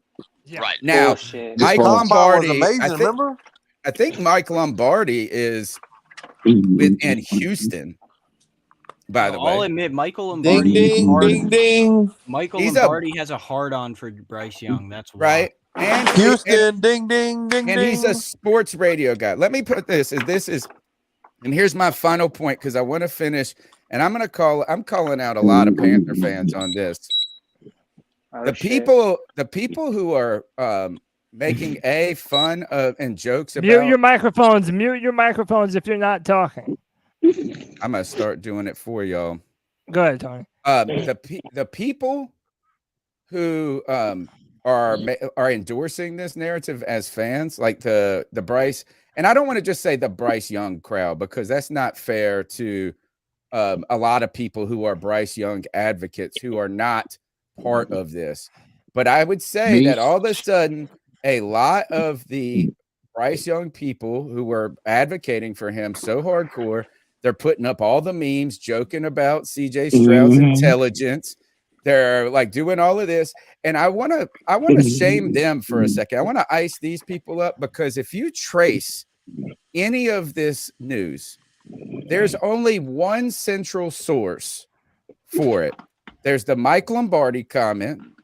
And then also from a later Mike Lombardi show, they said that they heard that CJ Stroud didn't do well on the S2 test. At the same time, Bryce Young's numbers were coming out. My entire point about this is if this was particularly the S2 test, I have searched and searched and searched. If it's real, it would not be this hard to find a somewhat credible place where this news is coming from. Right. I think this is that that's a made up story there. What maybe, and first of all, we don't know the scores unless the people release them. Yeah. But it's not going to do CJ Stroud if he got a 78 on the test, and that's a good score. But then Bryce Young hit like an astronomical score. It's not going to make him look better. So it doesn't really behoove him, even if his score is strong, to release that information. So just like it didn't behoove Bryce Young to throw and to run at the combine, right? Is that you have to. So here's the thing. There is nothing. I don't think there's any real evidence of this. I think it is completely manufactured because the sports talk industry buzzes from this. They get a lot of help. And like you guys said, there are probably teams actively hoping. You think the Colts aren't hoping Stroud falls to him? You think, like you said, like, is that the Raiders? The only people I don't think, and I don't agree with you, Cody, on this, I don't see the Texans benefiting from this narrative. Yeah, I didn't say they did. No, but like you said, that they might be the ones kind of pushing the narrative a little. If they want CJ, why not? Tony, because he's a ball anyway. that's what I said. Because listen, if you want to get real conspiratorial, if the Texans love Bryce and the Panthers know that the Texans love Bryce, then maybe it continues to benefit the Panthers to have a bunch of teams to be not very high on Stroud to try and convince the Texans to move up one spot. The Panthers. It's the Panthers doing this shit. All along. That would be awesome. Hey, Tony, Yes, let me tell you, it's not conspiracy to me anyway. I think everything Tony said was absolutely correct. I think it's just that we're in that period in life where people know and if you're guilty of this, don't say nothing loud, but people know that people now, especially in this country, they listen and believe in a certain level of bullshit. And so when they push bullshit stories, they know they're going to get at least 50% of the people to at least believe it. And the thing, and that's due to us as people, is why it's like that.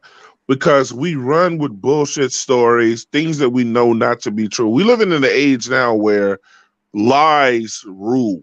People like the lie. They love the lie. They don't like the truth. And so, yeah, because the truth, you used, know what? you used to get penalized for that type of shit back in the day if you told a lie. Remember, Justin the truth Fields had isn't medical problems. Remember, Justin Fields had medical problems. He does. Yeah, the truth isn't sexy. And there used to be a time where if you lied back in the day, Tony, we remember where you got your radio station shut down or people was just not fucking with you no more when you came out and told a lie. But now it's exciting because it puts something else in people's heads now where they're like, I love the lie, especially if the lie is no more. Yeah, especially if the lie is taken up for somebody that I particularly want to be on my team in terms of sports. And it's just like, if that lie fits my personal narrative, then they'll roll with it. And it's like, but that's not true. Everybody needs clicks nowadays. And why haven't they released the S2 scores? If we already know, because they can't. Right, but we already know that Bryce apparently scored a 98. Bryce owned his though. He owned his to the deal. Yeah, see, that's the thing. The player gets to determine if their score is released. It's like it's a test, so they can release the information. That's what I'm saying. That's why I'm saying it doesn't behoove CJ Stroud if his score is going to be low any bit, even if it's 5 points lower. It's going to not help his strength. Just like it wouldn't have helped. It wouldn't have helped Bryce Young to go to the combine and do all the shit because Anthony Richardson's the guy who's going to look good that day. So you don't look bad. You just don't look. You're not the star. So and just to put to Twan what Twan's saying, I don't know if there's been a time where it wasn't like this. I just think it's so hyperbolic because of the internet, like Jay Stubbs was saying because of the clickbait. But Winston Churchill, I'll leave you guys with this quote because I know there's other people who want to get in here. Winston Churchill said, a lie can get around the world before the truth gets out of bed and puts its boots on. Exactly. Damn. Jesus Christ. I'll be watching with the wisdom. I'll be watching. Say that again. He said this: a lie can get around the world before the truth can get out of bed and put his boots on. That's a strong statement. One more thing. You should have ended Get on out that of quote. here. I want to say something real quick. I'm about to kick you off of your own show. The only reason why the Panthers signed Damiere Byrd is because so Bryce Young could have somebody smaller than him and somebody he could look down to. Damiere Byrd's 5'9". Hey, hold on. Hey, real quick before we go any further. So listen, right now we have some space in the background. If you want to continue to try to get on, just keep on trying, man. As people drop I'm about to pop out, Cody. All right, no rush, man. I'm just giving out a general rule of thumb. If you're having a hard time joining, the show, but if you're having a hard time joining the show, just keep on trying, and I'll get everybody in as promptly as I. Just keep pounding it. You know what I'm saying? Yeah, keep pounding it, and also keep pounding Tony's DMs and make him upgrade the stream. Pause. So I can get. Hey, well, guys, it's been a pleasure once again to be here with y'all on Friday night, man. What's your name again? Make sure y'all subscribe to the 704 Charlotte Bound Show. If you didn't see the show last night with me and John, the Twan Duns versus everybody, it was a great show, man. Hope everybody got a chance to check that out. Thanks, Cody, for coming over there checking us out. Shout out to Drew, G-Baby, Pickle, everybody that's in here. Had a great time tonight with you guys, man. And Cody, y'all just keep doing what you Cody, you gotta use that thing I sent you one day, man. the thing I don't know the free for all poster. The free for all poster. Oh yeah, hey, I got you, man. I got you. Man. Hey, dude, I get so many people sending me shit now. But no, you're right. I'm gonna use it, man. I'm gonna use it. Shut up. Of course that's his dumb ass. I'm about to drop his ass out of this shit. Anyway, real quick, I appreciate before you Twan. go, Twan. Folks, on Sundays, on game day, the 704 Charlotte Bound is live. And they do offer you a link, and you can get on here just like your Friday free-for-all. Yeah. So you folks need to go visit that show and like and follow that show because they give some damn good content. Thank you, man. I appreciate it. Interviews are good too, man. Subscribers is shameful. Oh yeah. Yeah. Oh, yeah. You know, and we go back to the other side. I'll get it to you later. But look, man, we do picks on Sundays too, so we go through all the picks and everything. Cody's in there, whatever. It's real dope, man. You know what I'm saying? So, but I appreciate y'all. It's coming, man. Y'all keep doing y'all thing, man. Look, damn, bro. I'm not VIP no more. I got to stand in line outside. What was your name again? Twan, you're the man, bro. That's Twan of the 704 Charlotte Bound Show. Twan, that was a great show with you and John, man. You know I love y'all, man. So that was all right, cool man. seeing Love y'all. you, Cody. Love y'all, man. Y'all have a good night. All right, Twan. All right, peace and Twan. love, Twan. And hey, hold on. How about this? Before we go any further,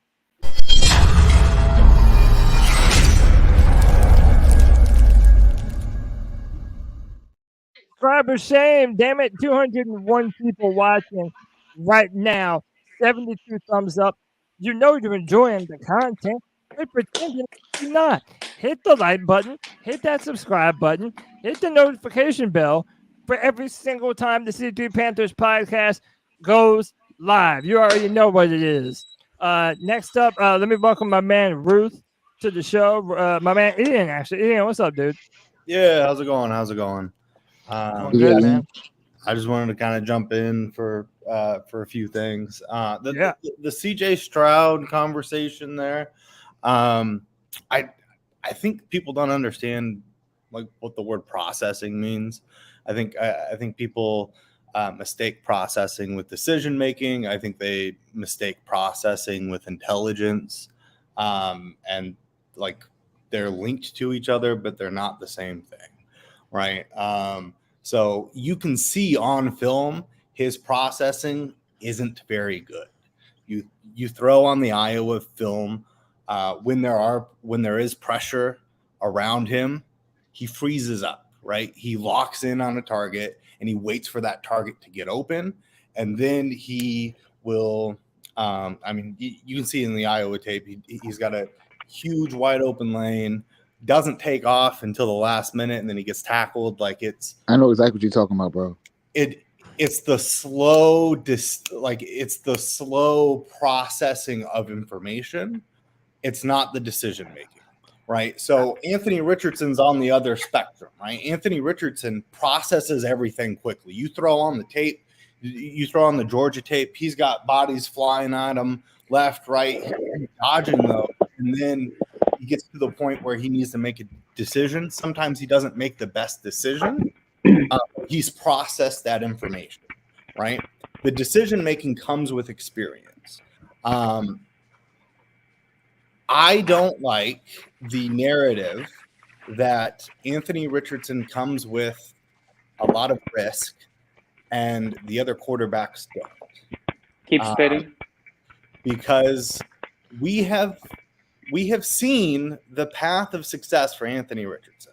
We've seen it. We've seen it with Patrick Mahomes. We've seen it with Josh Allen. We've seen it with many quarterbacks, right, who are very athletic, who have an elite processing skill and just need experience, right? We've seen the success of that workout. What we have not seen is somebody who bombs their S2 test be successful in the NFL. Like, there is a strong correlation between being in the 90 percentile of your S2 test and being successful in the NFL. There is so we haven't seen that before. It's not saying that that can't happen. It's just, how long has this test been around? Yeah, and by the way, this is my first time hearing it. Okay, by the way, do we really think if the S2 test was around forever, that guys like Brett Favre would have nailed this test? Brett Favre was as dumb as a box of shit, and he was a Hall of Famer. I don't know what you mean by so. was. I don't know. Listen, I'm not trying to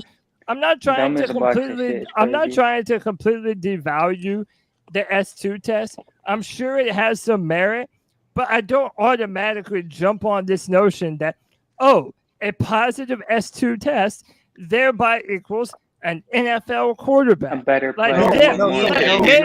Maybe so, but I think that if we just solely depend on this one S2 test and also pretend like people don't prepare for this S2 test, then we're not having a full conversation about what it actually means. So Joseph Fields passed to it with answer flying that, colors and is a to- terrible NFL level passer. Just So want to put that out there. to answer that, nobody's pounding the table for Jake Haener, right? Jake Haener scored a 97. Facts. Nobody's pounding the table to draft him, right? So Hey, I it did is in the chat the other day, and everybody laughed at me. Okay. I'm just putting we'll that out laugh there. again. Of course, I what it said is, we ought to it's a- draft him instead of CJ or Bryce Young, but you know, go ahead. It's a Go ahead. qualifier. It's Hell not a guarantee that a person is going to be successful. It's most people who are successful at least meet this baseline here, right? And yes, the S2 test has only been around in the NFL for 7 years, so the sample size is smaller than you would like it to be. But we do know that the NFL gets faster and faster every year, right? So the ability to process speed and process decision making is more important now than it was when Brett Favre was playing, because people were slower, you had more time. It just was a different game than it is today. It is what it is. The other thing too is that again, it's not to say like it won't happen, like CJ can't be successful. We just haven't seen it yet, right? It's the same thing with Bryce. We have never seen a quarterback his size in modern football, his height and his weight. He is in the lowest percentile. That carries huge risk, right? That's not saying that he can't be successful.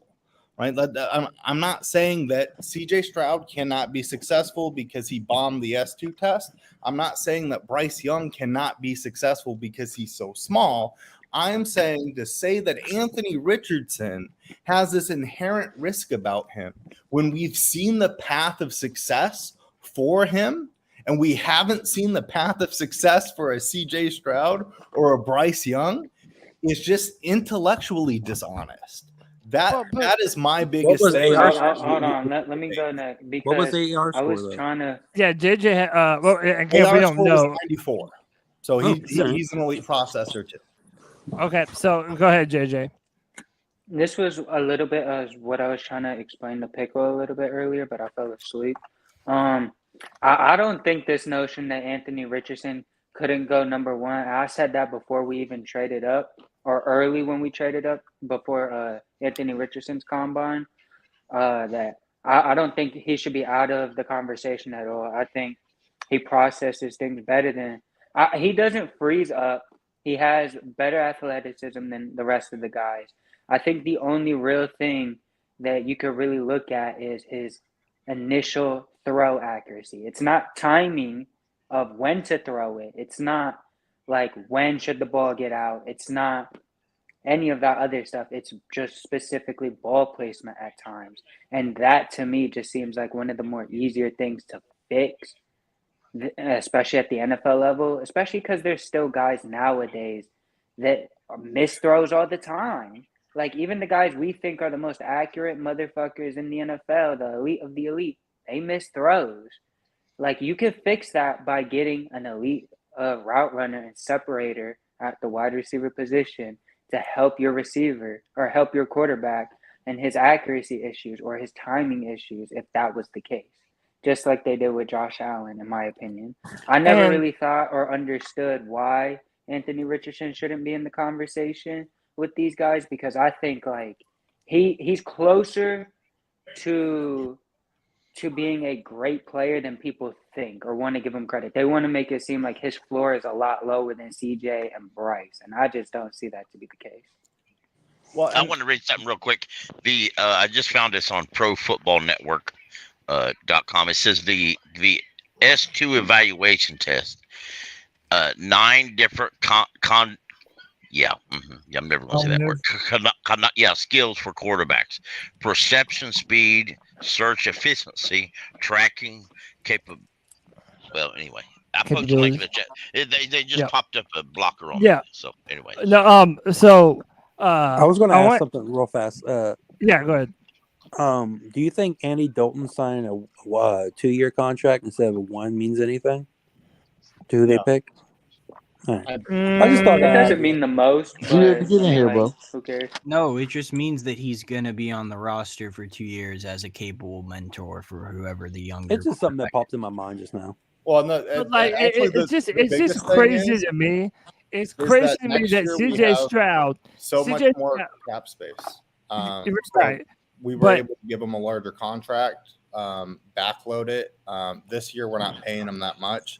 Next year we can pay him more, so that he would sign.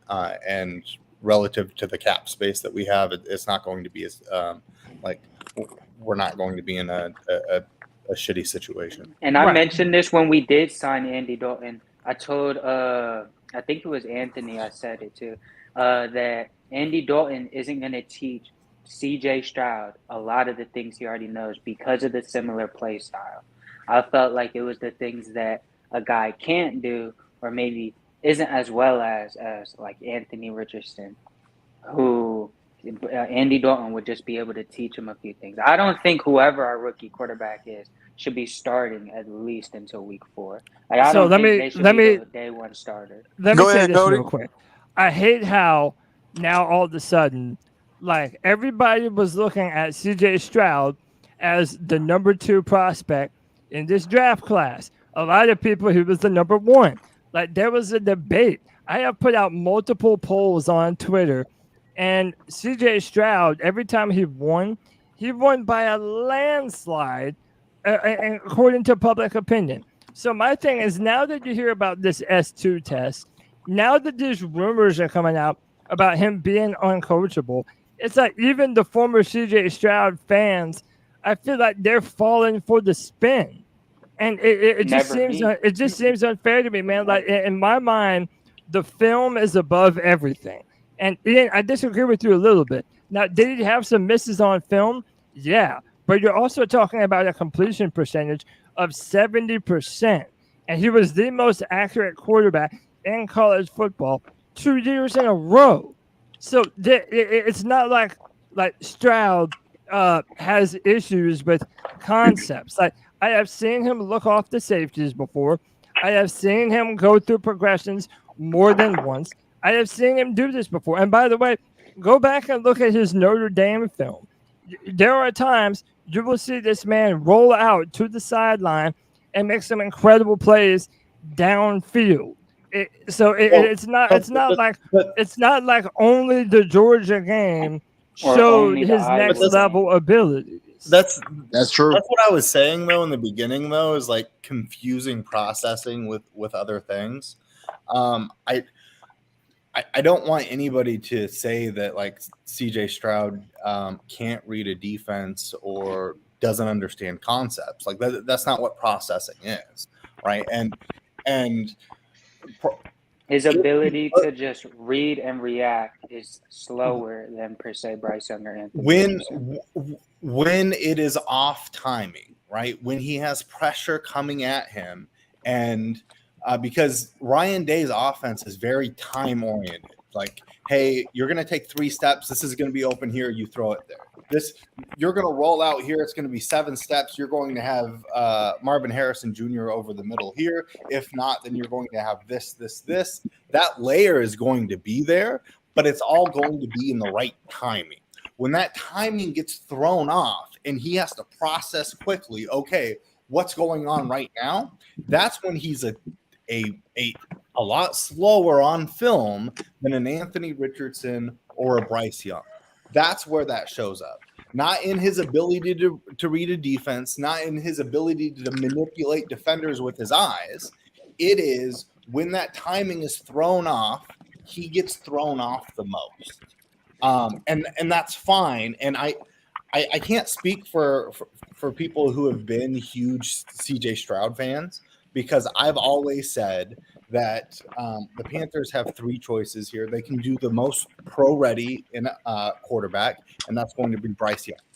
They can do the one that's going to give them the for sure, like, we're going to have a steady quarterback for the next 12 to 15 years. He's never going to be elite. He's going to be like a Kirk Cousins, but we know that we have the quarterback thing kind of figured out. That's going to be CJ Stroud. or we can go big.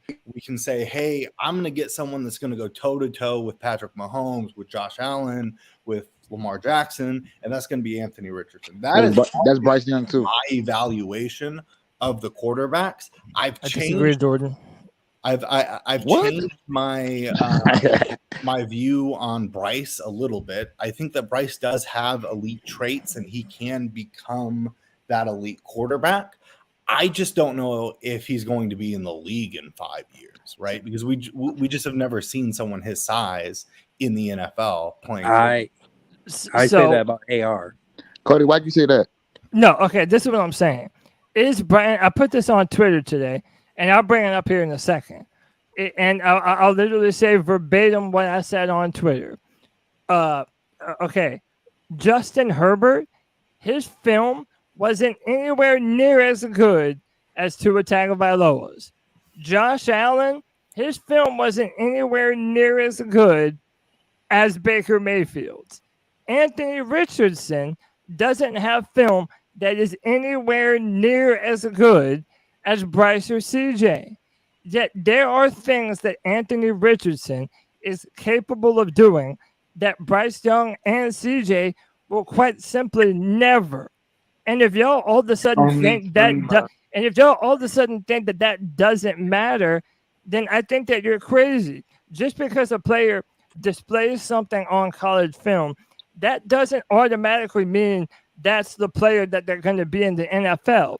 If you're able to clean up some footworks, some mechanics, some throwing motion, get better on timing and rhythm and accuracy, and if you believe the reports that Anthony Richardson was dynamite on this all-knowing S2 test, then there is no reason why Anthony Richardson in a very short amount of time couldn't take the next step and become a player that is nightmare fuel for opposing NFL defenses. Now, that's not to say that Bryce Young can't do some incredible things, but the Bryce Young is closer to his ceiling right now as a player than Anthony Richardson has ever come close to yet. That's true. He has an ability to eventually be a quarterback that is capable of far more.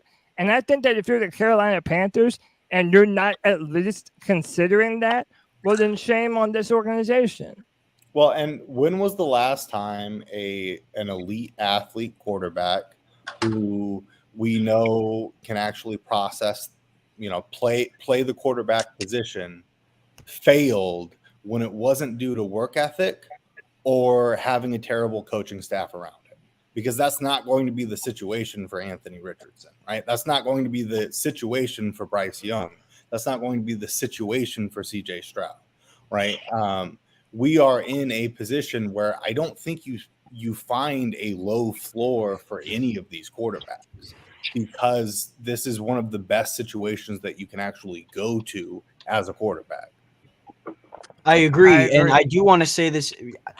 So to Ian's point, yes, Anthony Richardson's landing spots, if you're going to, project how he can turn into that guy, it's either us or Seattle, right? Because any of the other teams that are drafting high, Indianapolis, who else is there? Houston, I can't. Raiders, all those teams are garbage, right? So you don't know if he's going to pan out there. So I get why you're saying that. Yeah, and listen, I like Bryce. People think I don't. I do, but I'll say something controversial in this bitch. I think Matt Corral has a bigger arm and is more mobile than Bryce Young. That's not controversial. No, that's not. No, that's look, not controversial. It's not. That's a fact. And look, man. I would be lying to y'all if I told you that it didn't bother me a little bit that our third round pick from last year has more physical capabilities than the guy that we're going to be drafting at number 1 overall this year. Yeah, that bothers me a little bit. It does. And I what can't was help this for? Cody, I'm sorry, but dude, all you care about is these physical, upside traits. Like it's not all I care about, but it matters. It matters Mac to more a physical than T. Tom Brady. But Hey, Anthony, It's go football, ahead and bro. look at the Of course, top 10 physicality quarterbacks. matters. They all got those physical traits. Cody, Bryce is a genius, bro. as a you being like the number one Matt Corral fan in the world, I think you The should only be one. happy that we're looking to draft Bryce Young, because I kind of am. Don't say it. if we drafted Anthony Richardson, Oh yeah, it's a nice. Yeah, the difference in like eye Yeah. test between like Anthony Richardson Yeah, it's and night Matt and day. Corral in practice would be crazy. But Like, that's true for that's true for anyone. What was That- Matt that's Corral's literally score? true. If you put Anthony Richardson next to most quarterbacks, it's like, oh yeah, that's the alpha right there. Like that guy that was built like the Predator. Yeah, that guy has it all.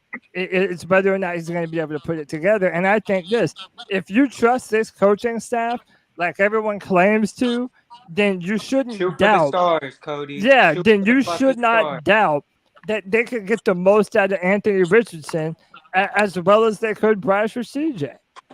Here's the problem that I see, though. So if we, by some chance, we do wind up with AR, he's going to have to be so mentally tough to get over the hurdle of everybody comparing him to Cam, because he's so built like Cam is, which is sad to say that because, you know, he's going to be put in a box and not be able to be his own player. But you know the comparisons are going to come. He's going to have to jump over those hurdles every day if we wind up getting him. Well, he Bryce called himself Cam Jackson in high school and college because he said, "Hey, I'm the perfect mixture of Cam Newton and Lamar Jackson." Hey, we'll go. Yeah. Hey, look, we'll go Pickle, and then I'm gonna get Drew in on the conversation. We haven't heard enough from Drew yet today. If we take Anthony Richardson, which I hope we don't, because I don't want to thought to trade all the way up to one, give up all we gave up to draft a guy who won't be ready maybe till 1 or 2 years. I just feel that way. Now at the same time, well, this is what I feel, dude. You know, You're and entitled to feel that way, yeah, and you might not be wrong. Yeah, at the very same time, whether you like it or not, when you want to rearrange it to suit yourself, that you're more than welcome to do that. But he's a running quarterback, and running quarterbacks don't succeed in the NFL long, so they just don't. Okay, and I don't recall a running quarterback winning the Super Bowl. Maybe I'm wrong. You know, I don't remember all the Super Bowls I've ever watched. Steve Young was kind of a running quarterback. Yeah, he was. Well, He yeah, was but a running quarterback. Yeah, but you know, He's second on quarterback. but at the same time, Russell he Wilson was also a running quarterback. that wasn't his only weapon either.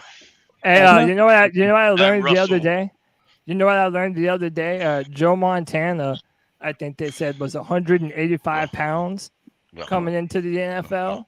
So hey, that's not a big burly strong quarterback, you know. You know, that was like quick. Russell Wilson didn't look to run at the first in a Joe pro. Montana played in a West Coast offense. They got that ball. Neither does really Anthony well. Richardson, though. That's the thing. Well, from what I've seen on tape, he runs. You're he runs, a Tennessee fan. and he's only to you me.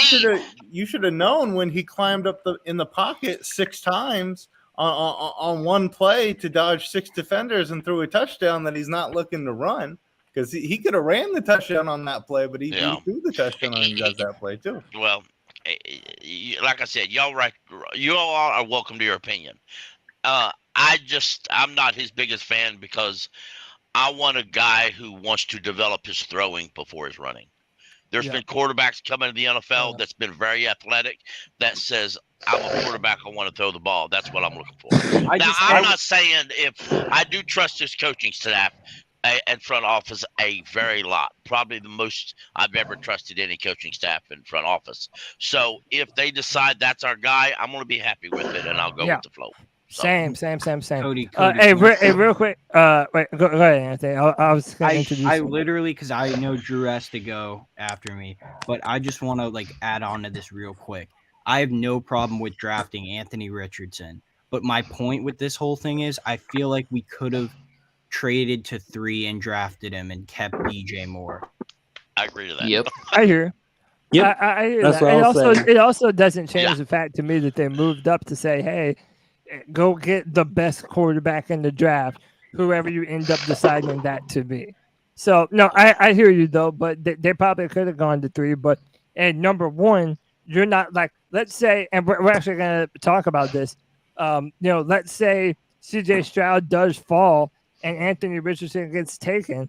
Well, then there's no guarantee that AR was going to fall to you. So moving up to number 1, it guarantees you the opportunity to get whatever quarterback you want. But I hear you, Anthony. Stay right there real quick. Yeah. I want to put out a little note. If I put you in the background, just stay there for a bit. I'll put you back in. I got to make sure everybody gets in and gets a chance to talk. Evan, welcome back to the show. And then also my man D'Angelo, the legend. D'Angelo, what's up, brother? What's good? What's good, fellas? How y'all doing? Doing good, man. How are you? I'm good, man. I'm good. Yeah, so hold that thought. I'm going to come to you right after this, D'Angelo. I told Drew that he could go next. I need to hear from my guy, Drew. Drew, talk to me, man. What are you thinking? What are you feeling? I kind of agree with Pickle. As I said, I agree. I will support whoever this front office decides to take. Somebody brought up Joe Montana. I actually met Joe Montana, and he is pretty darn small. When I met him, I was like, I was expecting you to be bigger. I really was. Did you tell him that? And then he kind of laughed and he says, everybody says that about me. And I was just like, I was seriously. I'm like looking down at this guy and I'm like, this is a 4-time Super Bowl champion quarterback and played in the NFL in probably the roughest era of one of the roughest eras of football. And the more I think about it, as much as they coddle the quarterbacks nowadays, Bryce Young shouldn't have that much of an issue. Yeah. Montana could last in the 80s when they were headhunting with Lawrence Taylor and guys like that. And now you sneeze at a quarterback and they throw a flag. Bryce Young should feel pretty comfortable sitting in that pocket. It really matters how a quarterback can protect walk themselves. from around that corner. That's probably the safest place on the field for him to be is in the pocket because anybody gets near him, they're going to throw a flag. Yeah. I met Dan Marino. He towered over me. I felt like a child. It's also how a quarterback knows. A quarterback has to know how to protect themselves, right? So Bryce is probably focused on that since he is a smaller guy. If you watch his film, he's not immune to taking that many sacks. And when he does run, he slides early. He knows how to protect his body. But I believe it was Pickle who put it in our chat. The interview that they did with Luke Kuechly, and Luke Kuechly brought that up, was that Bryce Young reminds him of Christian McCaffrey because neither one of them, you never see either one of them take a clean hit. Hold that thought, Drew, because that's a perfect segue. Here is Luke. All that size stuff is great, but if that ball's coming out fast, it doesn't matter. And that was one thing that we ran. And Drew wasn't a huge quarterback, but he was strongly built. But you could never touch him. You get close to him, the ball would be out. You get close to him, the ball would be out. And then he never took clean shots. Like that's the other thing too is these quarterbacks, they're going to get hit, they're going to get bumped.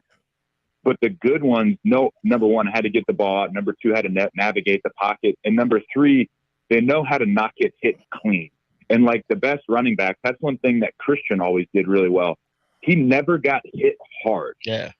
He was always able to roll out of stuff and get on guys' edges and fall forward and not take clean shots. So I think there's a real art to that. Get the ball out, know what you're seeing, navigate the pocket. You're going to get hit every once in a while, but it's like, hey, as long as you're not getting clean, you're not getting hit square.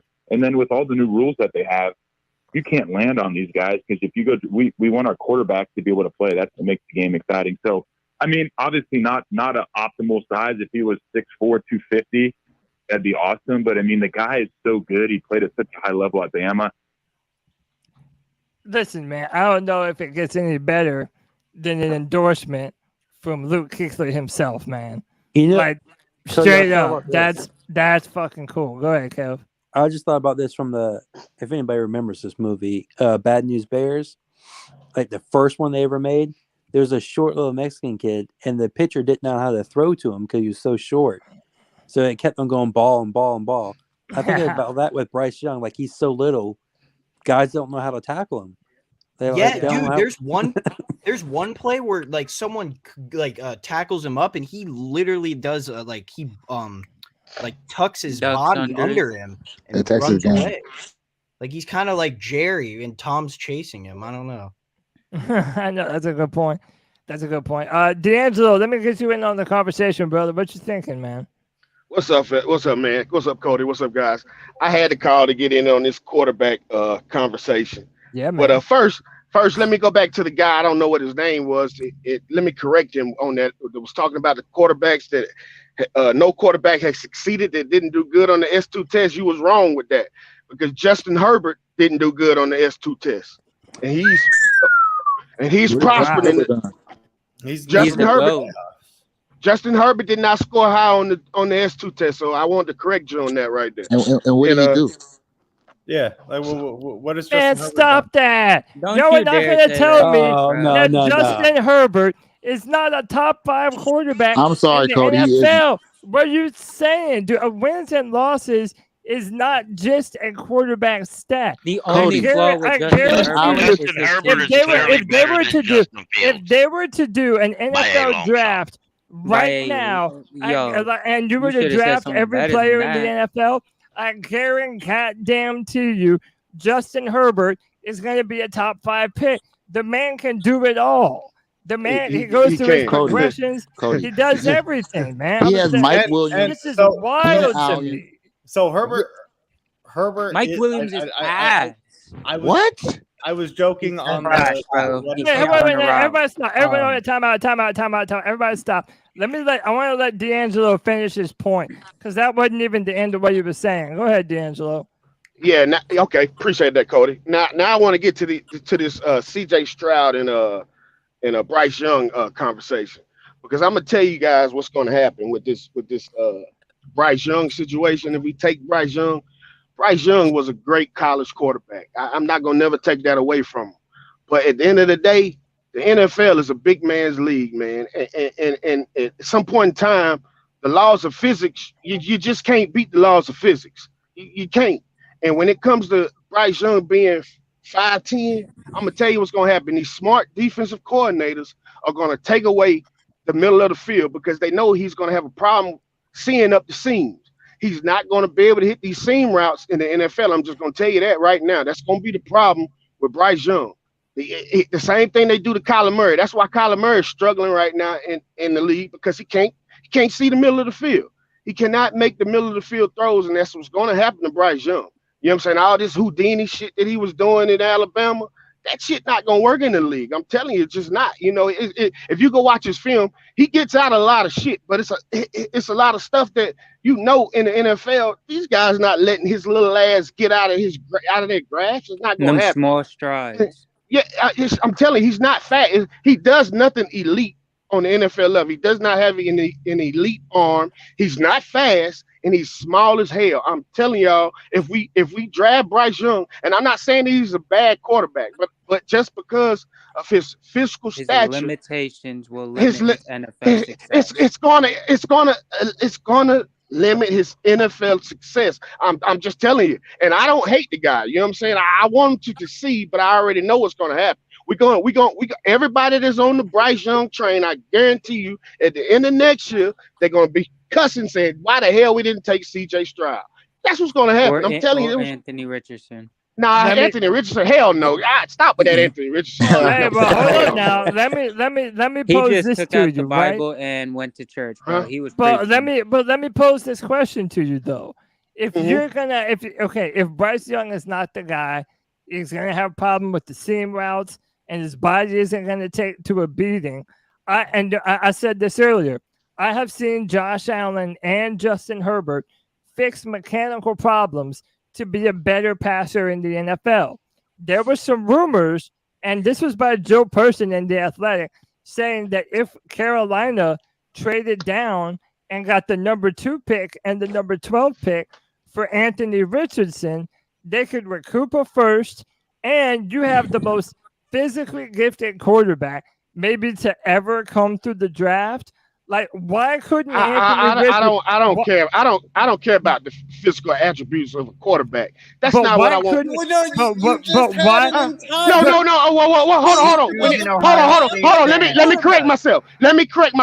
When it comes to Anthony Richardson is 6'4", 235, 240, runs a 4.4. I don't give a damn about my quarterback being able to run a 4.4. I don't give a damn about that shit.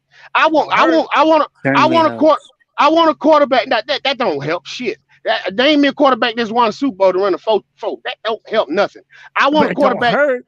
It don't hurt, but at the end of the day, I need my quarterback. Like Pickle said earlier, I need a quarterback that's going to sit there and read the field. That's what you need. You need a quarterback that can get away. But the problem is when quarterbacks are that fast, it's just how it is.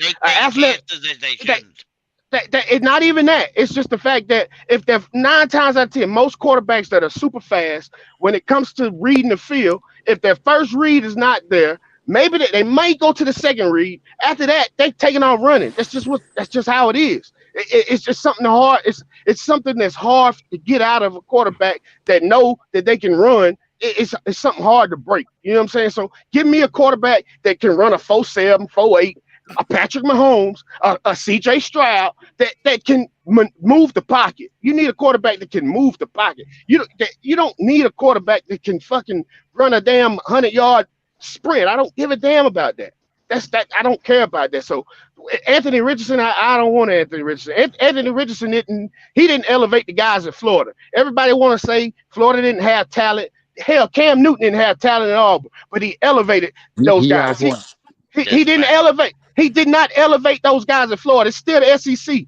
Florida still gets great 5-star talent. He couldn't elevate the guys in Florida. So don't you tell me he gonna come to the NFL and elevate the guys in the NFL. I don't want to hear that shit. No. It's not gonna happen. Nobody had more drops in a season, in a college season, since Dan Marino than Anthony Richardson did this year. Nobody has more broken tackles in the pocket than Anthony Richardson did this season. Well, you know why he had a lot of drop balls? You know why he had a lot of drop? Hold on. Let me say this. I let you talk. Okay. Can I just say this, and then I'm going to let you go. You know why he had drop balls? Because what did he say? If I throw it hard, you better catch it. As a quarterback, you got to know when to take the steam off the ball. You can't you can't throw 70 mile per hour balls on every throw. You can't do that. Sure, and that is a valid criticism. He needs to learn how to layer throws better. That is a valid criticism. However, if you actually look at the tape, there are plenty of drops where he is dropping that right in the basket, and it's just true too. But if we're talking about finding a rookie quarterback that maneuvers the pocket well, you are talking about Bryce Young and you are talking about Anthony Richardson. They are the best pocket present quarterbacks in this draft. There is not any other quarterbacks that when they are getting blitzed or when they feel pressure is better at evading pressure, keeping their eyes downfield, and still firing a strike than Bryce Young and Anthony Richardson. So you telling me CJ Stroud don't keep his eyes down the field and roll out and it's pinpoint accurate? But you know what? Against Georgia, he does. Wait, all right, so hold on. He did it against Michigan too. No, everybody time out. Everybody time out. I want to get some new people in on the conversation. I want to welcome 2 people, my guy Chuck and my guy Al. Gentlemen, what's up? Hey, Cody, what's up? How y'all doing tonight? Doing good, man. Good. Get in on the conversation, Chuck. What's up, bro? I'm okay. So I'm a philosophy major, and then G baby, you're still here. Let me listen to him because I got your argument right here. The guy that's yelling right now. Can I ask you a question? Me? Yes, the guy that was yelling. About CJ Stroud. What conference has the most defensive players that came out the last 10 years in the 15 years to the NFL? What conference? Okay, I already know where you're going, but what answer my question. Answer my question now. The SEC. Okay, all right. But I can destroy that argument because I already know where you're going. But come on. Bryce Young played with no receivers. This is the first time that Bryce Young. I agree, and you know what? I agree with that. He did elevate that, and that's I'll give you that. And Bryce Young elevated his receivers. Let Go him ahead. finish what he's saying. Go ahead. I love CJ Stroud. Now you're making the argument of Anthony Richardson can't do. You know, Anthony Richardson can avoid the sacks, most sacks in the pocket than anybody. You know that, right? His footwork in the pocket is great. So don't that narrative that he can't. That like you said, I'm sorry, someone said a stat. Well, anyway, CJ Stroud has so much help. There are so many first-round receivers, Chris Olave, Marvin Harrison Jr., and that Abuka kid. There are so many help that I'm not saying that CJ Stroud is not going to be good, but there is going to be in a situation where is that Bryce Young can process. Bryce Young can throw a strike. It's going to work. I mean, it's proof is in the pudding. I mean, how many defenders? What proof is in the pudding? What proof do you have of a 5'10" quarterback prospering in the NFL? Sir, all the Georgia defenders are going to the NFL. That's proof enough. But that ain't proof. What you mean? Oh, and what did CJ Stroud do against Georgia? But hold on. Hold on a minute. Let me say this. You do understand if there's 32 Georgias in the NFL, right? You do understand that, right? It ain't just one Georgia in the NFL. All teams have elite talent. CJ Stroud played once against Georgia. Bryce Young has been playing against the SEC all for the last 2 years, and that's a high. He went 1-1 against Georgia, and at the end of that national championship game, he threw an interception that cost him the whole thing. Yeah, that second game wasn't that good. We got whatever, man. We got to talk about it the way it happened, and that's where the arm talent comes into the equation for me.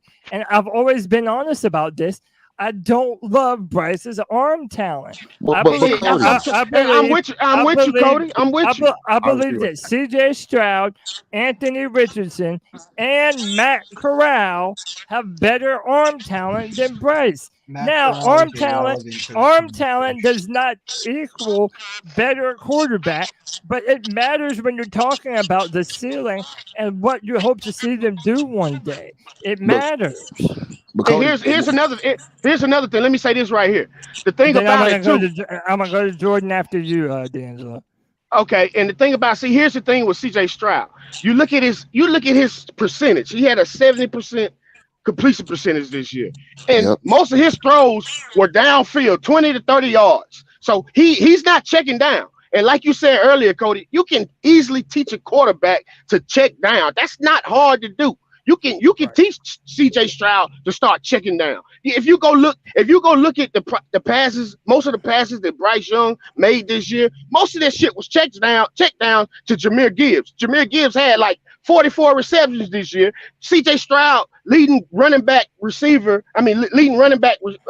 in receptions, I think only had 5. So you got to take that into consideration. CJ Stroud he's an assassin. He's going down the field. Fucking Bryce Young is doing a lot of check downs, man. So CJ Stroud's average yard of air yards of completion was 6.8 last year. Hey, I told Jordan it can go next. Jordan, right, I just had to correct he's throwing 20 and 30 yards. I hear you. I'm just trying to make sure everybody gets their time to shine. Jordan, go ahead, man. I already lost my train of thought. I forgot what Damn, Jordan, I served it up for you, bro. Hey, Cody, my bad, Jordan. See, man, this is what you get for switching up like that, Jordan. Everybody's making good points, though. Everybody's making good points. I like it. No doubt. All right, you gotta head out. All right, I appreciate you, Kev. White chocolate, you're the man, bro. I'll see you next time. I wish I could say the same about you. I'm sorry.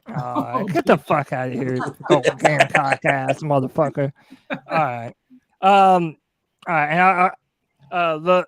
And by the way, is G in? No, G baby not even in there yet, man. Hey, Matt Corral will shine. I see you, brother. Hang on. Jay Stubbs hadn't been in a minute. Let me bring Jay Stubbs back in, and then I'm gonna bring in Al. You can bring in Matt Corral, Shiny, whatever his name is. You good? All right. Hey, if you want back in Jay Stubbs, just let me know. All right, Matt Corral will shine, joining the stream. What's up, brother? What's up? What up, brother? Hey, by the way, everybody mute your microphone whenever you're not speaking to kind of eliminate any background noise that we might be getting. I can add some more people. Actually, So I do just want to throw this out there. I'm honestly convinced that Go the ahead. number one pick conversation is between Bryce and AR at this point in time. I'm not even, I kind of agree with that. It's crazy. Dude, for some reason, I have a strong, weird, opinion that David Tepper, butt fucks this S2 score. I don't know what it is, but that's just what I've heard I about just read that on Twitter. Well, Several Fitterer is a leading baseball guy. NFL Yes, reporters, yes, several NFL reporters are saying that David Tepper is extremely high on this test. Ian, Yeah, I heard that too. You know, Panthers posted that if he on has their if website. he has an opinion, in this, and I'm assuming if he's the owner, he does. I don't know that. I'm not in there. I'm assuming that he has an opinion. Then Bryce Young is our pick. We might as well just suck up and get over it. Yeah, Hey, I want to say something real quick.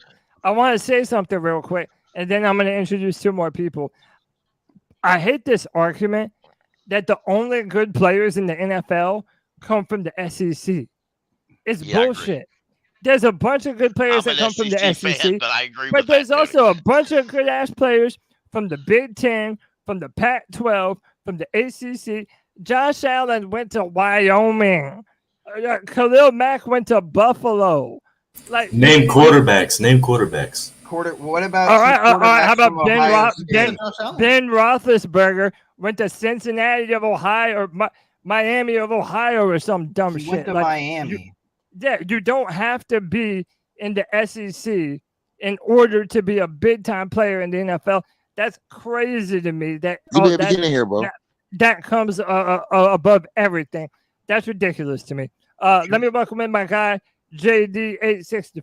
JD, what's up, dude? Yes, sir. He maybe said in the chat that he can't get in. So, Cody, I just do want to ask, because you say that the players don't just come from the SEC. I agree with that. Good players, but if this is relating back to CJ Stroud, you don't have anything to work with, brother, because there has not been one Ohio State quarterback that has worked out in the NFL. And you know what? Yeah, we're talking about Ohio State quarterbacks. Alabama too. Yeah, but we also realized they said the same thing about Alabama just a few years ago. So they say it until they don't anymore. No, still. Well, and Mac Jones ain't good. There's only Jalen Hurts went to the Super Bowl last year. quarterbacks you can say that Oklahoma? have succeeded. Jalen Hurts, Tua. And there's a ton of colleges out there, right? Clemson quarterbacks aren't successful until Deshaun Watson, right? USC quarterbacks aren't successful until Carson. Oregon until Justin Herbert. You can't scout by the helmet. That's facts. That doesn't make any sense. But I think right now it's about 85% we're going Bryce Young. 15% we're going Anthony Richardson. That 15% is only if the Texans just give us a deal where we're going to trade out a number 1. I think Bryce Young is that guy. If you're going out and you are buying a jersey for the quarterback and you want to get it now, go to Baby Gap, get your Bryce Young jersey, because he is going to be a Carolina Panther. Oh, Cody, I remember what I was talking about, bro. You need to go to Kids Foot Locker and get that medium for my guy Bryce. Go ahead, Jordan. I remember what I was. Go ahead, Pickle. I just want to interrupt real quick. I want to shout out our condolences to Von Bell, who lost his dad last weekend to cancer. Shout out I to didn't you, even man. know that. I've been there as far as lost a lot of family members to cancer. Prayers to him. Prayers also to Jamie Foxx. He had a stroke. I know that is completely random, that's crazy. Yeah, that's crazy. Yeah, man. Yeah. Prayers up. Thoughts and prayers to everybody. I appreciate you saying that, Pickle. That's that needed to be said. All right, so let me where am I going next? Where am I going? Me. Yeah, Jordan. You're right. Go ahead, Jordan. I remember when I was going to tell you, I was going to ask you. It was do you really think that we're not going to improve Bryce Young's arm strength when we put muscle on him? Because he's already shown the ability to get to 204. Obviously, people, I don't know. This is how I knew I was going to be. I was on a Bryce Young train when they said that. I got mad when Mel Kiper said he was going to play at 185. And I'm like, my quarterback ain't going to play at no 185. He's going to at least be 195 to 200 pounds. And when he puts on muscle, I think that will increase his arm strength. When they fix his footwork, that will also increase his arm strength. So I think so too. I just want to ask, like, does anyone think that he could possibly play at 210 by the start of his second season? Like, is that just never going to happen? I wouldn't even want that, bro. That's impossible. I don't know if that's. I like his mobility. I don't know if that's possible. I don't even think that's physically possible.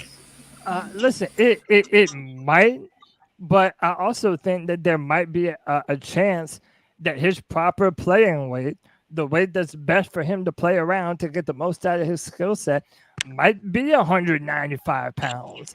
Yeah. Like we I'll take that. we don't know. And by the way, like, I'm not even one of these people that harps on the weight and the height that much. Like, I have no issues with him being a little bit shorter or a little bit underweight, because you can make that work. My bigger issue, but it's the weight. And it's the arm talent, man. And I know he's not lacking for arm talent, but I don't want the Panthers to have to run a dink and dunk offense. I want to take shots. I want to push the ball downfield. And, yeah, he was able to do it in college, but I don't know. I have some doubts on how consistently he might be able to do that in the NFL. And I think that's a legit criticism. Let me say two things real quick. The height doesn't matter for me because the way he moves his arm angles and his stats over the middle of the field were better than Russell Wilson and Kyler in college. Yep. And I will say dink this. And dunk. That's what and just like Tom Brady. Tom Brady was the greatest player of all time. Go back and look at his film. He was a dink and dunk master. But dude, Tom Brady, look at Tom Brady and Randy Moss. They were that's when he got No, he wasn't. Hold on. Tom Brady was slinging that bitch. Yeah, so you're Tom Brady's a sling it. Hold on. Bryce Young has a better arm than Tua Tagovailoa, and y'all don't sling the ball. That's a fact. What is this whole obsession? Listen, I get he doesn't have great physical traits, but you also need the mental side of the game to play football. No doubt. Jamarcus Russell got drafted number 1 because of his physical traits. It didn't work out because he had no mental awareness to the football game. So that's the reason that 5'10", 195-pound Bryce Young is going to be drafted this highly. They're talking of him. If his weight and all his physical capabilities were a huge red flag, he would probably be a 3rd-round pick. Wouldn't even be in the talks of being the first overall. I just want to say I have no problem calling Bryce a generational talent from his cognitive perspective. I have no problem saying that. I think his processing and his reading of defenses is better than any quarterback that I've personally ever scouted. Like, the dude has an answer for any problem that you would give him. I don't intend to take that away from him. And those are the reasons why, if we do draft him number 1, I'm happy and I'm going to pull for the dude. And I do think that he can be successful. But we're at that time where we are comparing these prospects, and I think all of them have legit upside, but they have some legit downsides that we need to be able to talk about. So I think deep ball accuracy can come from 2 ways, right? You can have the Joe Burrow way and you can have the Justin Herbert way, right? And the Joe Burrow way is knowing where the defense is going to be and getting the ball out in a timely manner. So yes, I'm not throwing it 45 yards downfield, but I'm throwing it 40 yards downfield, and the ball's out faster than the defense can react. And then that's where Bryce Young, if he developed, because again, all of these quarterbacks are going to have to develop, right? No quarterback comes into the NFL and is an MVP, right? They're going to have to develop. Bryce Young. I mean, Patrick Mahomes sat, Lamar Jackson sat, Hurts sat, Josh Allen was terrible his first year. Burrow was not good his first year. Like, Aaron Rodgers sat. Most of these quarterbacks, they either sit their first year or they're not very good their first year and they have to develop. That's just because the NFL game is different than the college game, right? But there is a path that we can look at to say he doesn't have to have the biggest arm in the world to be successful deep, right? But that's the thing, though, bro. I think PFF does a thing every year where they put out the who threw the ball the furthest. They said that Bryce, CJ Stroud's farthest throw from scrimmage last year was 58 yards. Bryce's was 59. But we saw CJ throw the ball 60 plus yards at the combine. But we also saw Bryce Young put the ball 58 yards at his pro day too. So if he can put, and another thing is the top 5 furthest throws that from scrimmage last year. Obviously, PJ Walker had 67 yards. So he was number 1. But the top 5 was all 62. Most of them were 62 yards and up, well, at least 62 yards. So have Bryce throwing 60 yards after he puts on that muscle. That's good enough for me, bro. I don't know about that. How y'all feel about that? The biggest part, the biggest caveat part is, off of what Jordan was saying when it comes to Bryce and him putting on weight. Once he if he whoever drafts him, if it's us, another team, for me, I would really want Bryce to as far as weight gain, his lower half, because if you look at a guy who's similar in stature, Russell Wilson has a very solid base. Yeah. So when you talk about being able to add in with my growing knowledge and understanding of throwing mechanics, it all starts with your base. So if Bryce is able to put on some muscle and get his lower half to anchor him down, the arm strength is not going to really worry me. And another thing that I haven't really heard anyone speak on, it may have happened earlier when I wasn't tuned into the show, but coaching is something I haven't heard anyone bring up. When you talk about these quarterbacks and these guys who flame out like they get drafted top 10 and they don't pan out, what organizations were they drafted to? But Jamarcus Russell with the Raiders, what talent did the Raiders have? What coaching staff did they have around him? Did the entire organization want him? I said this a few weeks ago. It might have been last week, might have been 2 weeks ago. So long as the front office and our coaching staff are all on the same page with whoever they decide to take, whether it's Levis, Richardson, Young, hold on, Stroud. bro. What up? Not Levis. I'm sorry. No, I'm just saying, like whomever it is that they take at QB. I know I've said this repeatedly. With the way that the team is constructed, if you have the entire coaching staff backing this player, like they're going to have success because everyone is going to be propping them up. So if that individual has the work ethic to make themselves as best, like to prepare themselves as best they can, now you got the entire team trying to prepare themselves to make this guy, like, give him as much success as he can possibly get. Coaching staff, again, entire coaching staff is like, let's do all we can to make sure this guy is successful. You're going to see whoever they draft have success. Right. So it comes down to coaching and work ethic, right? That's correct. Even when Peyton Manning had that intercepting season that's through so many interceptions, guess who came in and fixed that? Jim Caldwell. So it's a situation that coaching matters, like we all say. I feel like everyone has to do their part to make this work, to make the franchise can be work. So, I mean, it's a situation that we draft Bryce wrong. We got Bryce Young. We have to. I don't know, bro. I don't know. Hey, I don't know, bro. Hey, so wait, hold on. Hey, let me do a couple things real quick.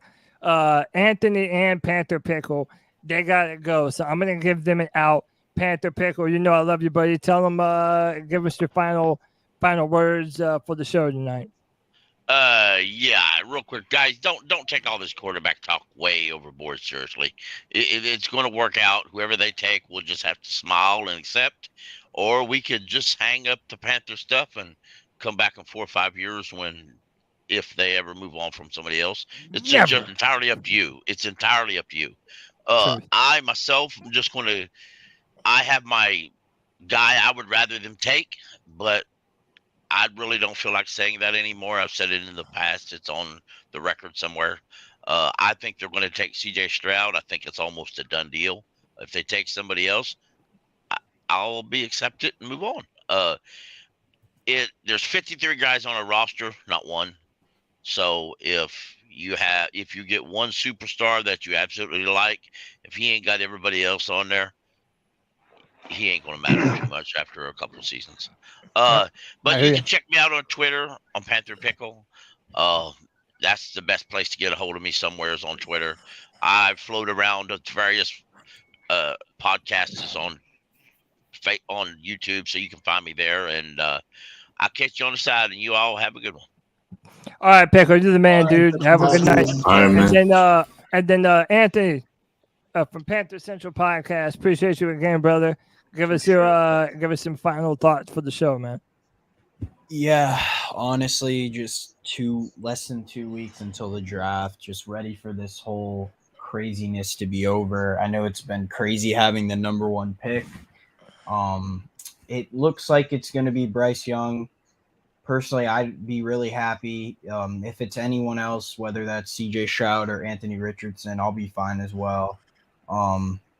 Yeah, nothing else really. You can check me out at Panther Central Podcast on YouTube, Panther Central Pod on Twitter.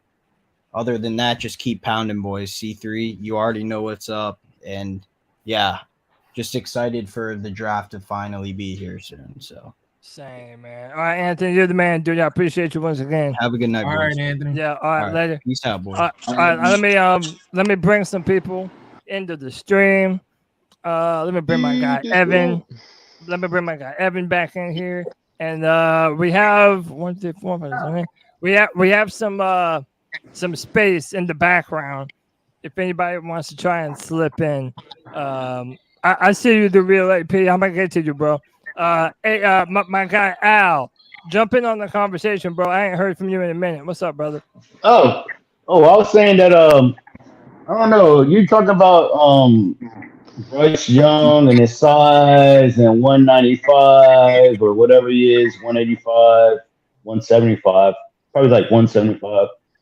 But he's not built like Russell Wilson. You know, Russell Wilson's built like a brick shit house, dude. He's fucking stacked, dude. He's stacked quarterback, bro. He's fucking super tough. You know what I'm saying? Oh yeah. But, Same thing with no, Kyler Russell's Murray. built like a tank. yeah, he's built like a tank. No, I mean, Kyler's not built like Russell Wilson, though, dude. Russell Wilson's like big, strong quarterback. Hey, Chad, you back in the show, bro? No, my bad. Go ahead, out. And CJ Stroud, I don't know. I mean, he's just slight. He just seems so slight to me, Bryce Young. And then the way he runs around in college, it's not going to happen in the NFL, dude. The way he runs around in college, I watched the film. Like I was talking about your film session with him, with True and Pickle and Anthony Piccarello, whatever his name is. Yep. And the way he runs around, dude, I mean, dude, he takes a couple of hits. It's going to be, I mean, look at Kyler Murray. Like, he doesn't last until November, dude. I mean, he doesn't last until December. That's what I'm saying. My bad.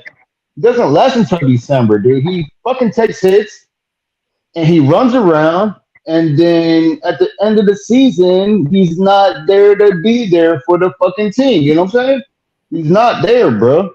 He's not there. Just because Call of Duty comes out. No, he's just not there, bro. He just can't take the hits. I mean, he can't keep taking the hits like this.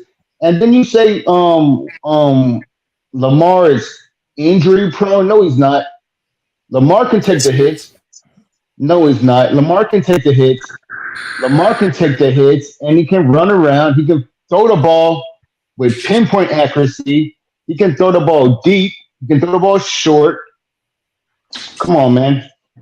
And then Marino is the best quarterback ever. Hang on. Let me I'm from South Florida. Hey man, my guy Drew has to get out of here. Drew, I appreciate you so much for always hanging out with me, man. Give us some final thoughts for the show, brother. All right, fellas. At the end of the day, you can have this debate however long you want to. It's going to be up to the Panthers front office and that coaching staff. And again, whoever they come to a consensus, that's who I'm gonna support.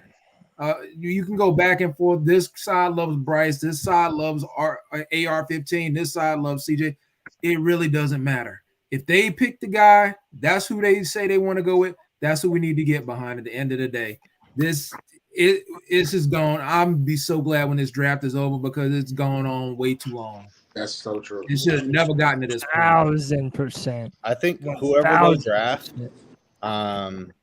for the people who are betting in here, just put a wager down to have that person be rookie of the year. Because whether it's Anthony Richardson, whether it's Bryce Young, or whether it's CJ Stroud, I have a feeling that quarterback is going to be the rookie of the year. With this coaching staff, with the offensive pieces around it, and with us winning the division. Yeah, I mean, you've gotten a ringing endorsement from probably one of the best middle linebackers in Panthers history on two players, and I'm hoping we take one. I'll be happy if we take one at number 1 and the other one at 39. And he endorsed Bryce Young and he endorsed Jack Campbell. All right. Who's that? Jack Campbell? Yep, middle linebacker from Iowa. I'm not mad at it, Drew. I'm not mad at it. If you walk out with those two players, because if Luke Kuechly signs off on them, I'm good. Yep. And by the way, Greg Olsen signed off on him too. So there you go. That should be all you need to hear. You got Greg and Luke signing off on those guys. That's all you need to hear. Yeah, that's it, man. Well, Drew, you're the man. Right, I love you, brother. And until next time, man. All right, keep pounding, folks. All right, Drew. Keep pounding, Drew. Hey, Cody. Yeah. Yeah, I'm about to hop out too. So before I go, I wanted to say to everyone watching, if you guys haven't hit the like button, hit the like button. If you haven't subscribed, hit the subscribe button. It don't cost you anything. C3 does this for the people. They here with us, rooting for the Panthers. Every Friday, Cody got this shit be popping. Like I said, if you haven't hit the like button, hit the like button. If you haven't hit the subscribe button, hit the subscribe button. Show C3 that love. On a personal note, the last couple of weeks have been wild, and I haven't been able to tune in when you guys go live. I typically end up listening to you guys like after you guys close the show, and I like listen to it while I'm in class doing what I'm doing. Today is my son Remy. Today is his birthday. So happy birthday! Happy birthday! I wanted to say happy birthday to him because like y'all can go ahead and like get that name like etched into the back of your mind. You can kind of forget about it, but in like 19 years, expect the Panthers to move up into the top 10 so that they can draft my son. Like I said, 19 years from now, he's gonna be like the next shutdown corner or safety. Yo, man, happy birthday to the man, dude. I'm happy you said that, man. Everybody, tell me his name. Remy Young. Yo, everybody wish Remy a happy birthday, man. That's awesome. Shout out to Remy. That's the next generation of Panther fan right there. And final thing is my daughter's birthday is next week. It's 4/20. Next Friday. Yeah. She was born on 4/20. And so, that's also that's Luke Kuechly's birthday, man. I see. She's destined for great things. I'm telling you, man. Your whole family. But yeah, man, I just wanted to, like I said, her birthday is next week, so I just wanted to get it out there. Any well wishes, they're appreciated. Like I said, hit the like button, hit the subscribe button. Keep rocking with C3. Love you, Cody. JD, love you, brother. You're the man, dog. I appreciate you. Tell the kids happy birthday, man. Most definitely. All right, JD. Yep. Hey, let me welcome my man Deez to the stream. My man Deez has been putting out exceptional content on Twitter, helping us out. My man, what's up, dude? What's going on, C3? How's everybody doing tonight? Doing good. Good. Man, this discussion's been wide open all day long on Twitter, and it's been wide open on the free-for-all. Yes, lots of comments and debate about the quarterback. One thing that I did not hear brought up was one thing I wanted to bring in, Cody. I wanted to ask, what do you think? How much influence did Nicole Tepper and Bryce Young's parents have over the shift of the momentum to Bryce Young? That's a fantastic question, man. His father, that is a good question. His father is a psychologist, and I think that could very well be it. And when you draft a player, you're marrying their family too, and all the people that come along with them. So that's definitely something that you have to consider when talking about this discussion, and I believe that Bryce and CJ, they both come from a great upbringing. You know, a lot of people in their life that supported them and loved them and have helped them throughout the process. So, no, that's a great perspective to look at this through. 100%. And I also wanted to welcome Chad back to the stream. Big Chad, what's up? I had to bring my family to go get tacos, and my daughter acted like she was. No need to explain yourself, bro. You're all right. But I was, I tuned in just to see if y'all were still doing it, and I got all giddy, and so here I am. So what I missed?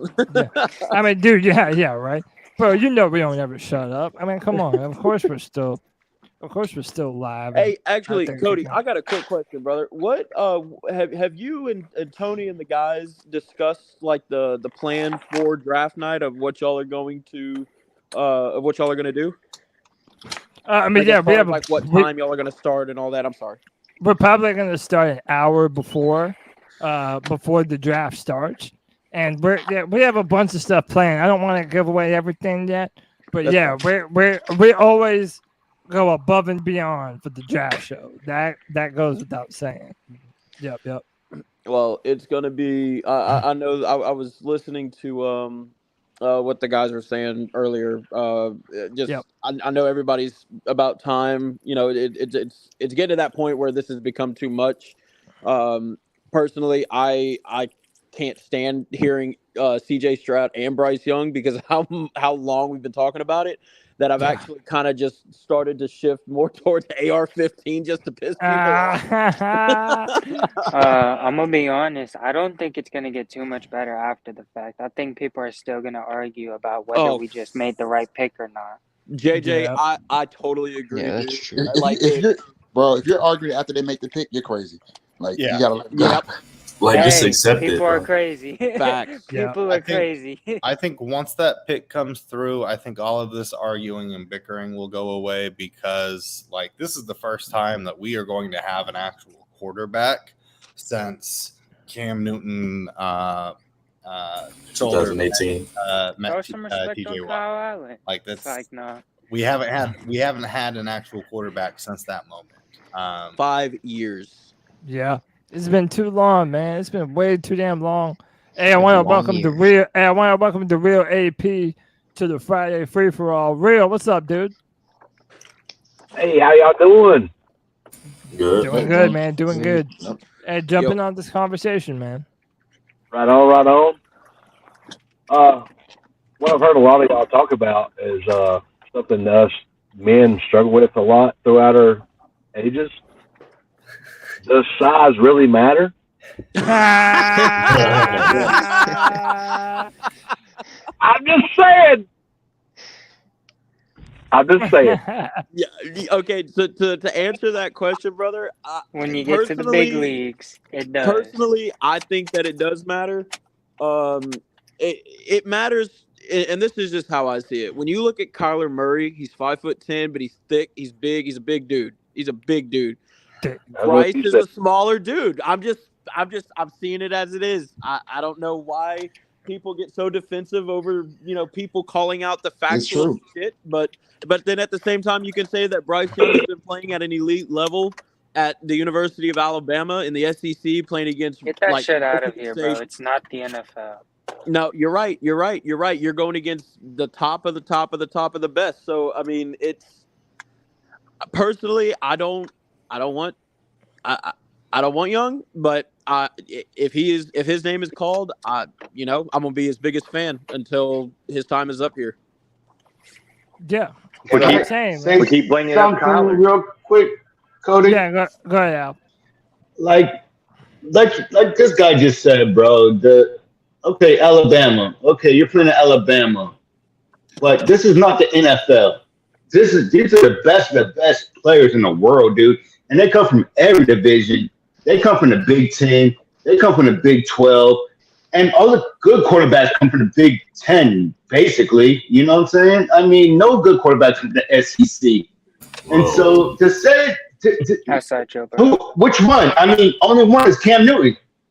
Joe Burrow. Joe Burrow. Whoa. Joe Burrow. Joe Burrow, okay, Joe Burrow, but what did he start at? He started at The Ohio. argument of Peyton Manning. But you're saying Bryce Young, but Bryce Young hasn't played one down in NFL. You're saying Bryce Young, but he Bro, hasn't I'm played one trolling, down man. You gotta calm down. in the NFL. 2 or 3 Super Bowls. He went to Ole Miss like that. Who is this? Who is this? Who are you talking about? Eli Manning. Eli Manning and went to Peyton Ole Miss. Oh, I mean, well, yeah. He's decent. Well, he was good. Whoa. You gotta check your facts first, buddy. Yeah. Matt Corral. No. Matt Corral, baby. You, Matt Corral. Matt Corral will shine. Matt Corral, baby. No, I don't like the whole. Let's go. I don't like this. I don't like how you guys just throw the Alabama. Like Bryce Young didn't play with talent. All these people are 5-star. All these people are 5-star talents. No. You don't think they draft? Huh? Dude, they take the best of the best, bro. This year was not the best of the You don't best. think Florida has the top? You don't think Florida has the top talent in the fucking SEC East or wherever the fuck they play at, bro? Come on, man. Are we gonna say that about every SEC team? Okay. Exactly. That's what I'm saying, dude. This is what I'm saying. It's like Florida has nothing but 5 stars. Kentucky has nothing but 5 stars. No, they don't. No, they don't. No, they don't. No, they don't. Kentucky does have 5 stars. No, they don't. No, they don't. No, they don't. No, they don't. No, they don't. You're making my point. Just because you're a team in the SEC doesn't mean that you have the most elite NFL future talent around you. Those two things are not directly correlated with one another. That's all I'm saying. So I didn't hear that. I think all of the 3 quarterbacks have question marks around them. I don't think this is like a Trevor Lawrence type or a Andrew Luck or a Cam Newton type year where there's I like that you said generational guy, and if you don't think he's the guy, then you're crazy. I don't think that's the case here, but that is the reason why I do love the offseason that the Panthers have had, because we have built a coaching staff of experience, of intellect, and of a lot of quarterback experience, so that we can pick the guy that we want and take those question marks that we're all debating, and find the best way for them to succeed. Whether that's CJ Stroud, whether that's Anthony Richardson, God forbid, if that's Will Levis, because if they draft Will Levis #1 overall, I'm quitting. I might show up to the Panthers facility with some pitchforks, torches. Yeah. We'll go pitchforks. On Mid Street. Okay, check this out. Whether it's Bryce Young, You brought up a good point about their. We got Wright and we got McGowan, right? Quarterbacks, and where I don't hear nobody talking about how great they were in the NFL. Now, I'm not saying they can't coach. I'm not saying Hey, hold on. But nobody remembers Frank Reich as being like the first Panthers quarterback. We're like, I honestly thought it was Collins. That's what I thought. Hey, those who can't play, coach. That's it. That's what I was gonna say. Those who can't play teach, man, and that's why they're teachers and not players. And those who can play at a high level play Madden and interview, video vixens on YouTube.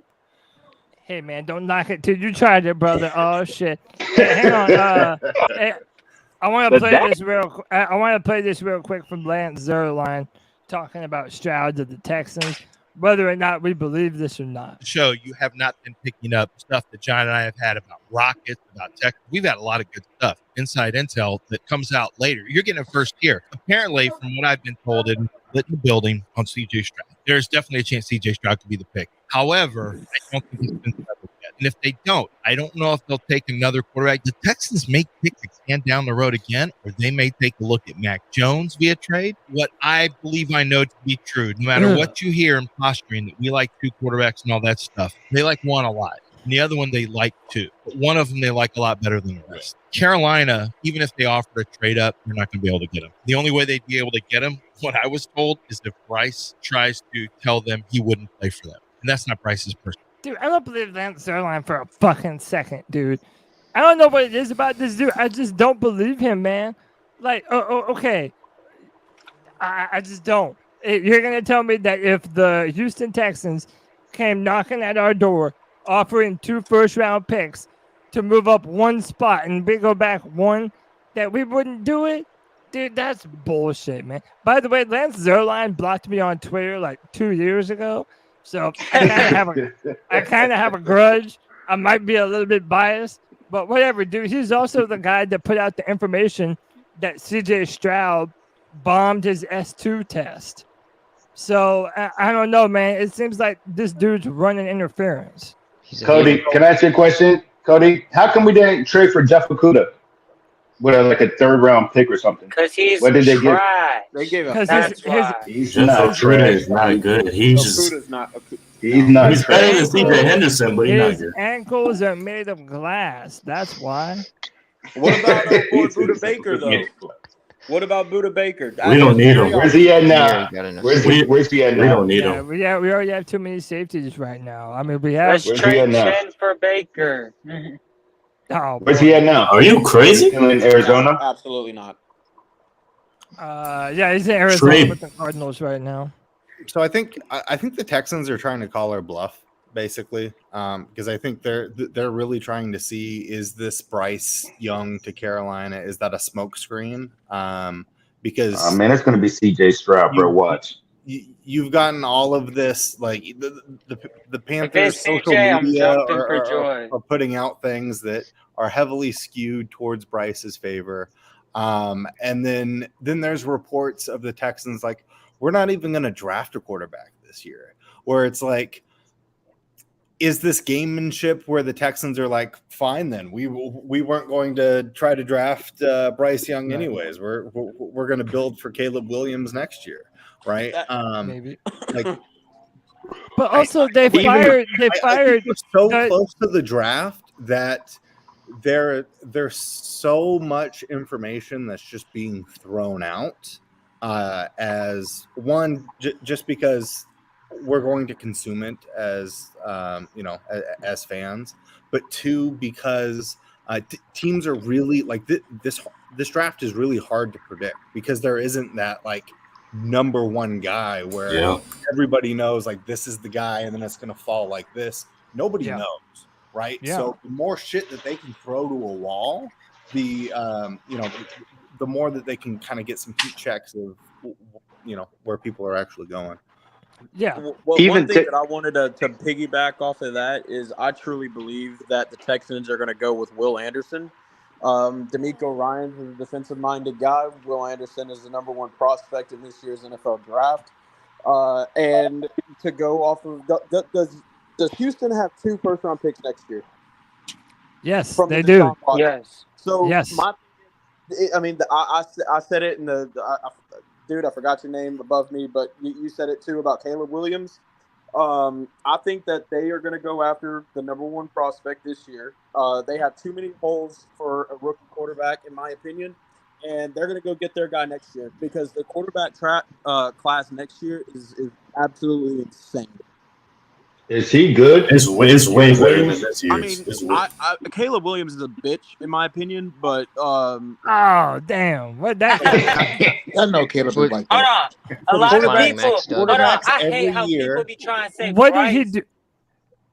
What did he do to Bryce you, Young Chad? is Like, not being damn. Patrick Mahomes. That shit is Caleb Williams. I just don't like him. Caleb His old lady. is the next I just don't like him. Every year we see the quarterbacks in next year's draft class and we're like, they are better. I don't right? like the fucking Because we haven't put them under the scope. Yeah. We haven't been able to. I don't see him. Didn't he transfer from Oklahoma or something? Where did he come from? He came from Oklahoma to USC, But right? yeah, but that's only because he Yeah, I didn't see him. followed I mean, Lincoln he Riley. played a couple.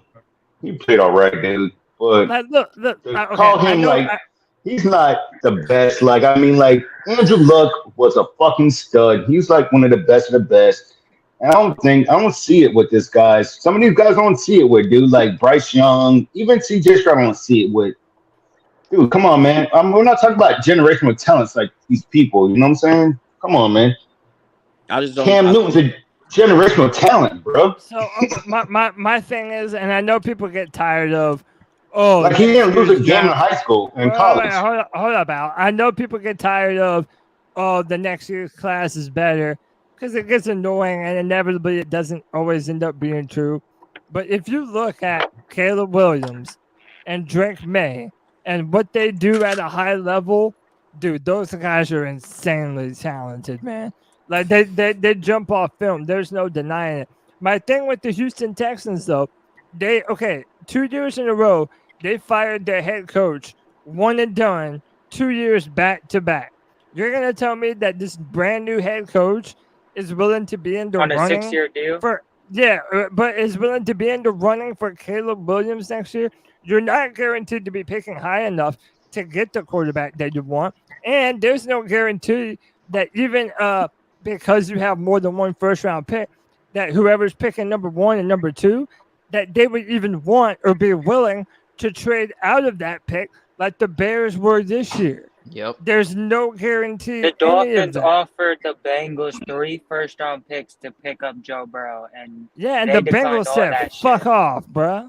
Yeah. It was like, fuck that. Here's the other thing that we need to think about too, is that they have the You're next, 12th AP. pick in the draft too. Go ahead. Right?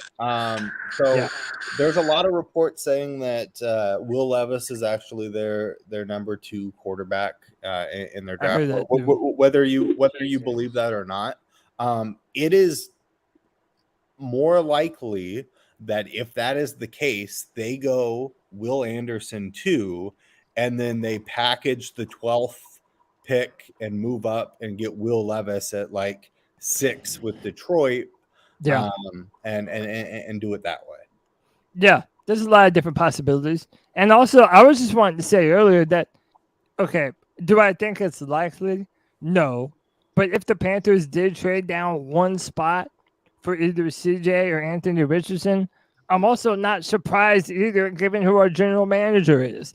Scott Fitterer has shown us multiple years in a row that he likes to work the draft and get more future picks. So, no, it doesn't surprise me. And if you have enough of your building that's in love with CJ Stroud, for example, and you know that the Houston Texans are desperate for Bryce Young and they're willing to give you a couple first-round picks, you would be out of your mind to not consider that. But that's just me, man. Hey, let me go to Real AP. Go ahead, Real. Oh, so what I was going to say was, it reminds me of, and you guys may remember the whole Eli Manning draft, Drew Brees, Yeah. all that stuff going on. That I call it debauchery. That's what I call it. Yeah. You know what I'm talking about? You mean with Eli Manning and the Chargers and Roethlisberger and Phillip Rivers, yeah. Yes. Sorry, I might use the wrong name. Yeah, but yeah, what didn't San Diego draft Eli, and then something, I don't know. All of a sudden he ended up at Giants. There was some stuff going on. yeah, there. well, Eli said to San Diego, "Don't draft me because I'm not playing for the Chargers," and they drafted him anyway. And then the Chargers and the Giants ended up swapping picks. So the Giants technically selected Phillip Rivers, but they did like an NBA style basketball trade, drafted each other's player, and then traded them to one another. So could that happen with us? I don't see how, because if the Panthers draft Bryce Young and the Texans draft Stroud, that's where they're going. Like, if the Panthers wanted Stroud ahead of Bryce, then they're going They to would draft. pick CJ. So Right. the biggest thing of why I don't think that's going to happen now is you're under a new CBA. So the money that you get as a rookie is tied directly to the spot that you were drafted. So if you're the Panthers and you want CJ Stroud and you're like, hey, CJ Stroud is going to be our guy, but we're going to trade we're going to draft Bryce Young just to trade him. CJ Stroud ends up getting less money because you want to play that move, which doesn't bode well for just like setting up yourself as like, hey, this is my franchise quarterback. I just screwed you out of, an extra $5 million. That's the only reason why I don't see that happening. But I can see like a swap of picks of, right before we put the card in. Right. But Carolina has the advantage in this situation. We traded up to the number 1 pick for a reason. We have an aggressive GM, like Cody said. They said at the combine they never seen a team that was so aggressive.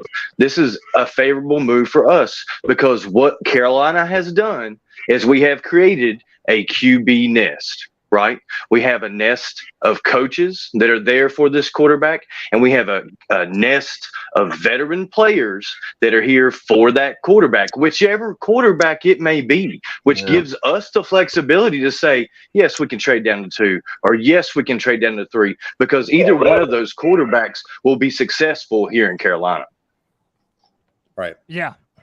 I agree. Yeah. No, I agree. We built this team up. We built this team up with coaches, with O-line. We made moves, veteran receivers to put.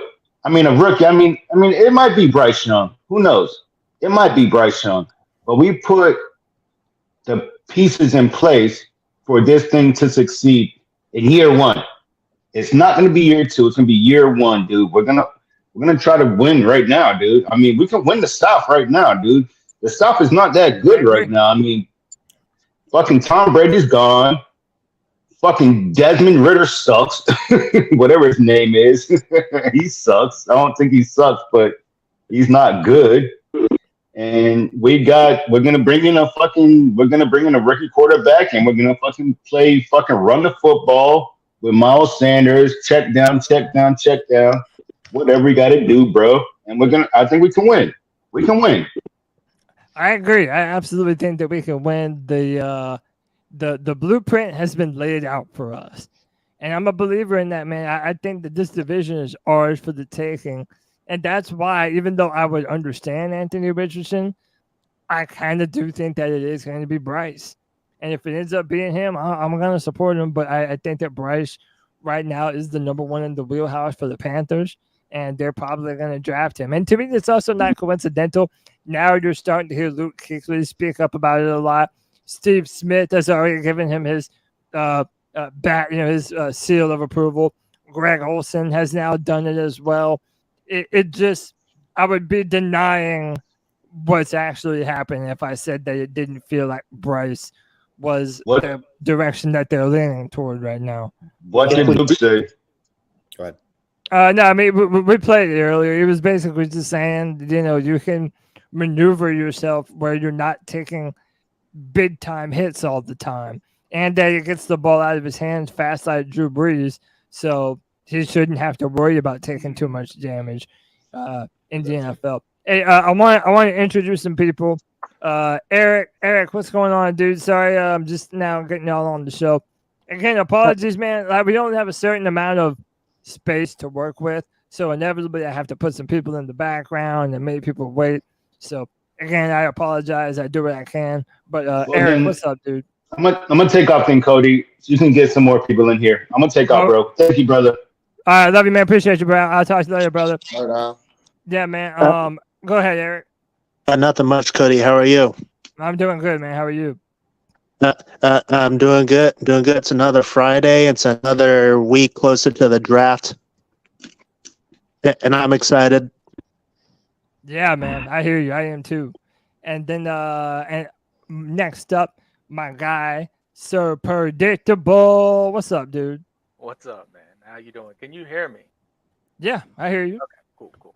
It's a little low. Yeah, it's a little bit low. Hold on, I might be able to bump your. Hold on, I might be able to bump up your volume right quick. Now you're on max. So nope, I can't. But no, I mean no, but we can hear you though. What's up? All right. So I've been thinking about it. We built this all-star cast of coaches, right? Yep. Does it seem like to anybody else that Josh McCown's getting a lot of face value, and then eventually is that going to lead to Thomas Brown looking at him like, who's the manager here? Like, who's actually in charge? Good question. I don't think that's just because I think that and this is what Reich has said is like the last few weeks and the last couple of months. Thomas Brown has been really focused on building the offense.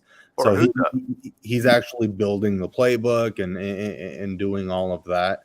I think having the quarterback coach go and say, hey, this is somebody that I can work with, or I'm not comfortable working with this guy and whatnot, is fine. Especially when you have like the building the playbook is the bigger priority than having someone who's just kind of meeting with quarterbacks, especially when you have Frank Wright, who's also a quarterbacks guy. You have Jim Caldwell, who's a quarterbacks guy.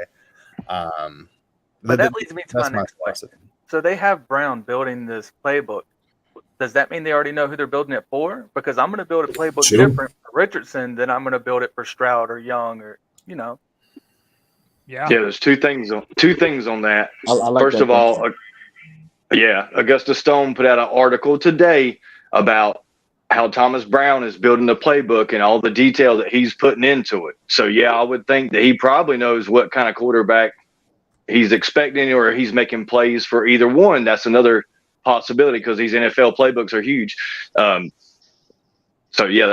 and then the other thing, the Panthers put out a video just a few hours ago showing Thomas Brown talking to Jim Caldwell and talking to these other top coaches within the Panthers, Reich and such, about the quarterbacks at the pro days. So I think Thomas Brown is heavily involved, and more so than McCown.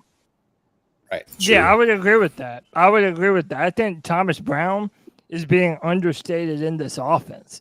He is the offensive coordinator for a reason. I mean, that's the guy that they hired. And I really do think that they like what they have in him. So, I mean, he should. That's the hierarchy, man. I'm excited to see what Thomas Brown does with this playbook. I mean, I really am. Y'all want me to play that video of Thomas Brown and Josh McCown at the pro days? It's a lot of Josh McCown. Yes. Yeah, well, and I want y'all to focus on what he says too. While you're bringing that up, I think that it has to be in the back of Reich's mind and some of the other coaches' mind that we were a healthy cornerback away from being, the NFC South champions last year. All of the investment that Tepper has made into the team during the offseason, coaching, the offensive weapons, the defensive guys as well. If you don't get a guy that can come in here and take a weak NFL or NFC South by the horns and win it, that doesn't look good for you long term, to be honest. So I think that has to be in the back of his mind as well. Especially after assembling this all-star staff. Like you have 11 Super Bowl rings amongst your staff. You need to capitalize on that. Like this is the polar opposite from the dudes that Matt Rule bought in. These guys actually deserve to be in that position. I'm going to play a short video and we'll react to it after we're done. And then after this, I'll probably let everybody give some final words and we might get the hell up out of here.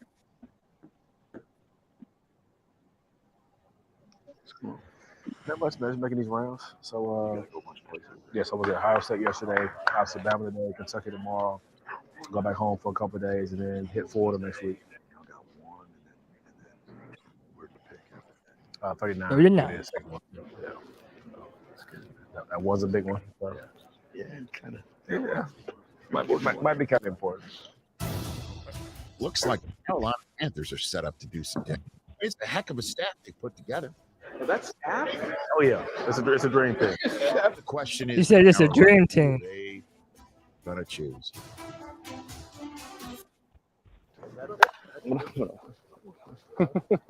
Yeah.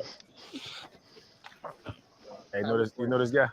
It's been good. You know, it's a great process. Like you just gotta pour over them all and you know, go through it and see what fits. Yeah, at the end of the day, because they're gonna put something in your room, you have to build a profile for and go, that's how we're gonna get him better.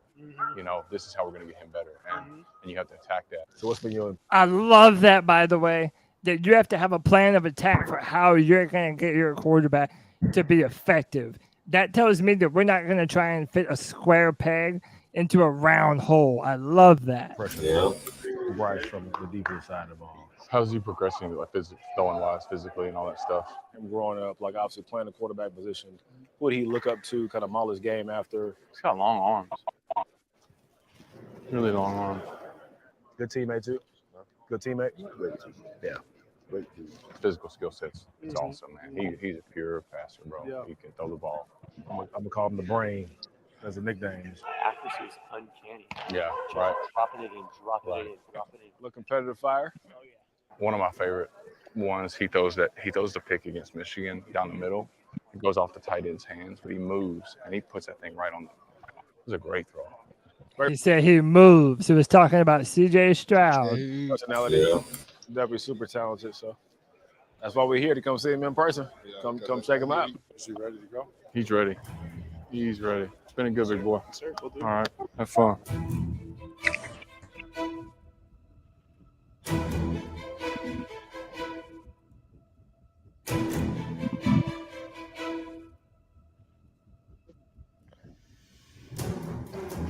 Yeah. Good ball. No, I can definitely flick it. Flick. That was easy. And super accurate too. Which is what you see on tape. There you go.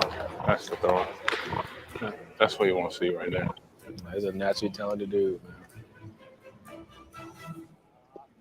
Oh, at the ceiling. Wasn't bad, huh? That wasn't bad, huh? Fadeaway jumper from, the opposite baseline. You look like the oldest one of his sons. Yeah. Like, some bland. That's true. Oh, except when you look at his shoulders and you're like, yeah, there's no way. Yeah. It's kind of like this. He's like, I'm gonna go say what's up to everybody. He literally went like ball people, water girls, equipment managers, every single dude out on the field during stretch lines. I was like, man, that's something that like teams would love to see. Now, okay, that right there, I believe they're talking about Stroud. Y'all correct me if I'm wrong, but I think that's Ohio State's facility. Okay? So if that is indeed Stroud, you tell me if any of this matches up with all the rumors that we've been hearing about CJ Stroud recently. Literally went ball people, water girls, equipment managers, every single dude out on the field during stretch lines. I was like, man, that's something that like teams would love to see. Look at that. Yeah, somebody slid Lombardi some money for that hit piece. Yeah, I'm telling you, man. I know bullshit. It was trash. Didn't McGowan tell Stroud like we'll find you a court? Like about shooting basketball, we'll find you a court where you get the shot. Oh yeah, for sure. Yeah. Now that coach right there, he did just say about Bryce. I know he can win you the whole deal. I trust him more in the 1 minute offense. McCown also said Stroud makes it look easy. Yeah, I think a lot of this is hype, man. It's just hype. I'm personally not surprised people are spreading bullshit rumors now that we're getting closer to the draft. There it is. He's with Caldwell right there. You believe the throw? Yeah, you believe in him, right? Hell yeah. So we'll see when you get to Charlotte. Yes, sir. Sounds good. Yep. Yeah, just say it right there in Atlantis, man. We'll see when we get to Charlotte. I don't know, dude. I mean, yeah, they said a lot of good things about all of them, but to me, it seems like the things that were said about CJ and Bryce were the most glowing of all the compliments that we heard in that video. Hey man, my man YB Jordan gave himself a bedtime, bro. He's got to get the hell up out of here. Jordan, give me your final words, brother. Yeah, it's crazy. Getting good sleep is very important to me. As all of a sudden, so you're not wrong. I don't know. I really don't have much to say about the Panthers, but I was going to ask you about our boy. You know who Izzy?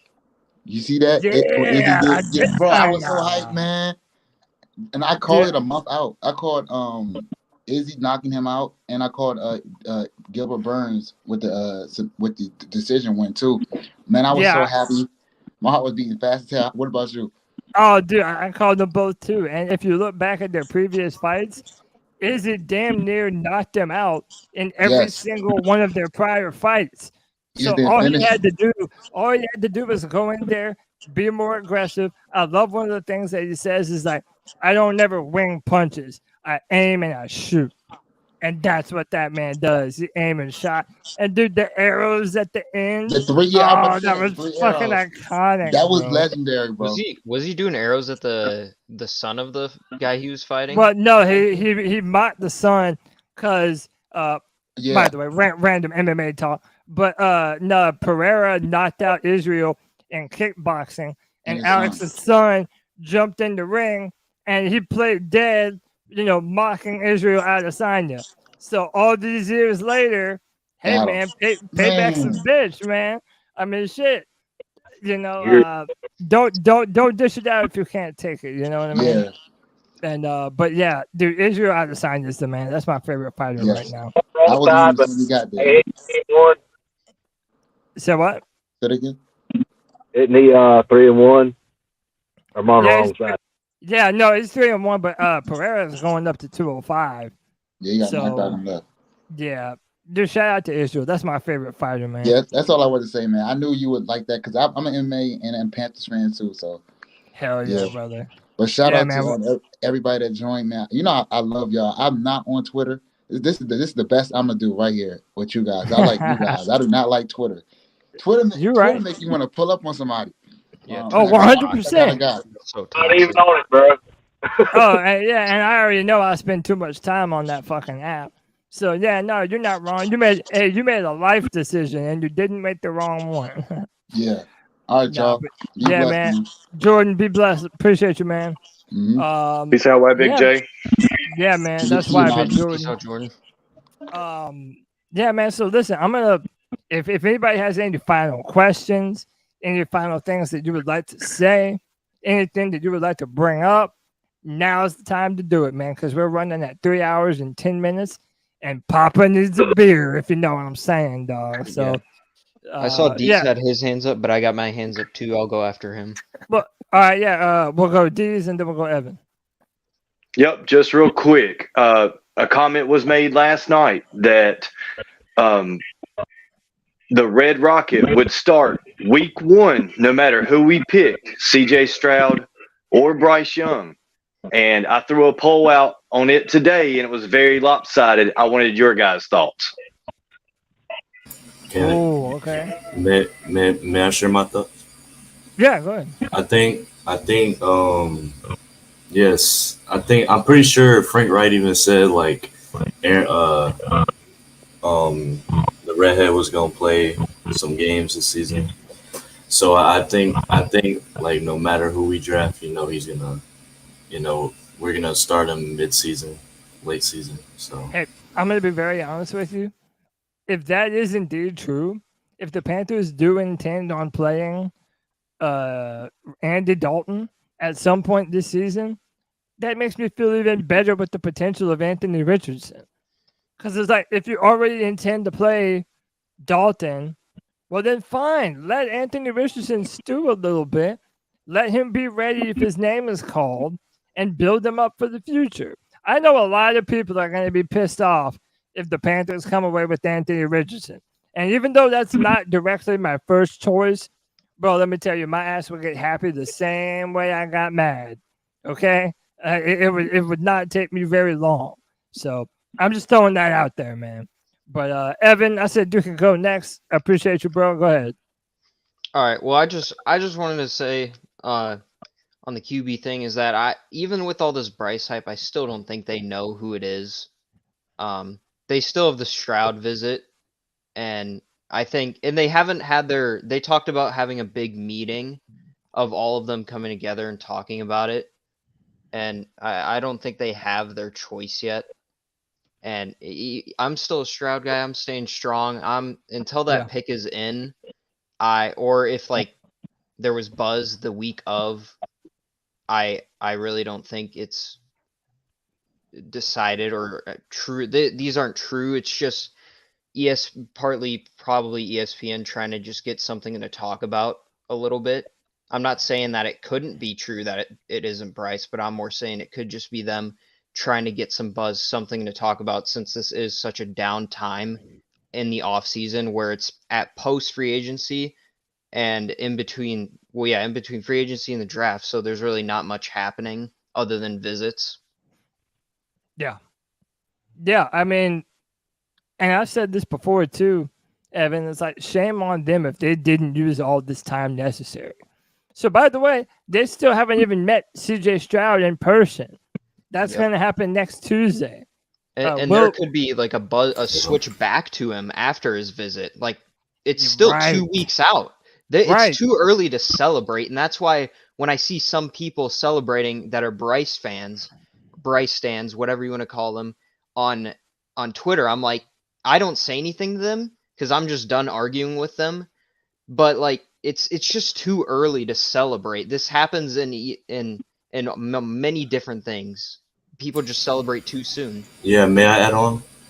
Yeah. So to add on, like, I think the problem with with all this is that fans are just gonna get too caught up on one guy and then just end up being disappointed, and that's due to the what the media says. And me personally, I don't really follow on what like what the reports say. I just wait till draft night, and whoever we get.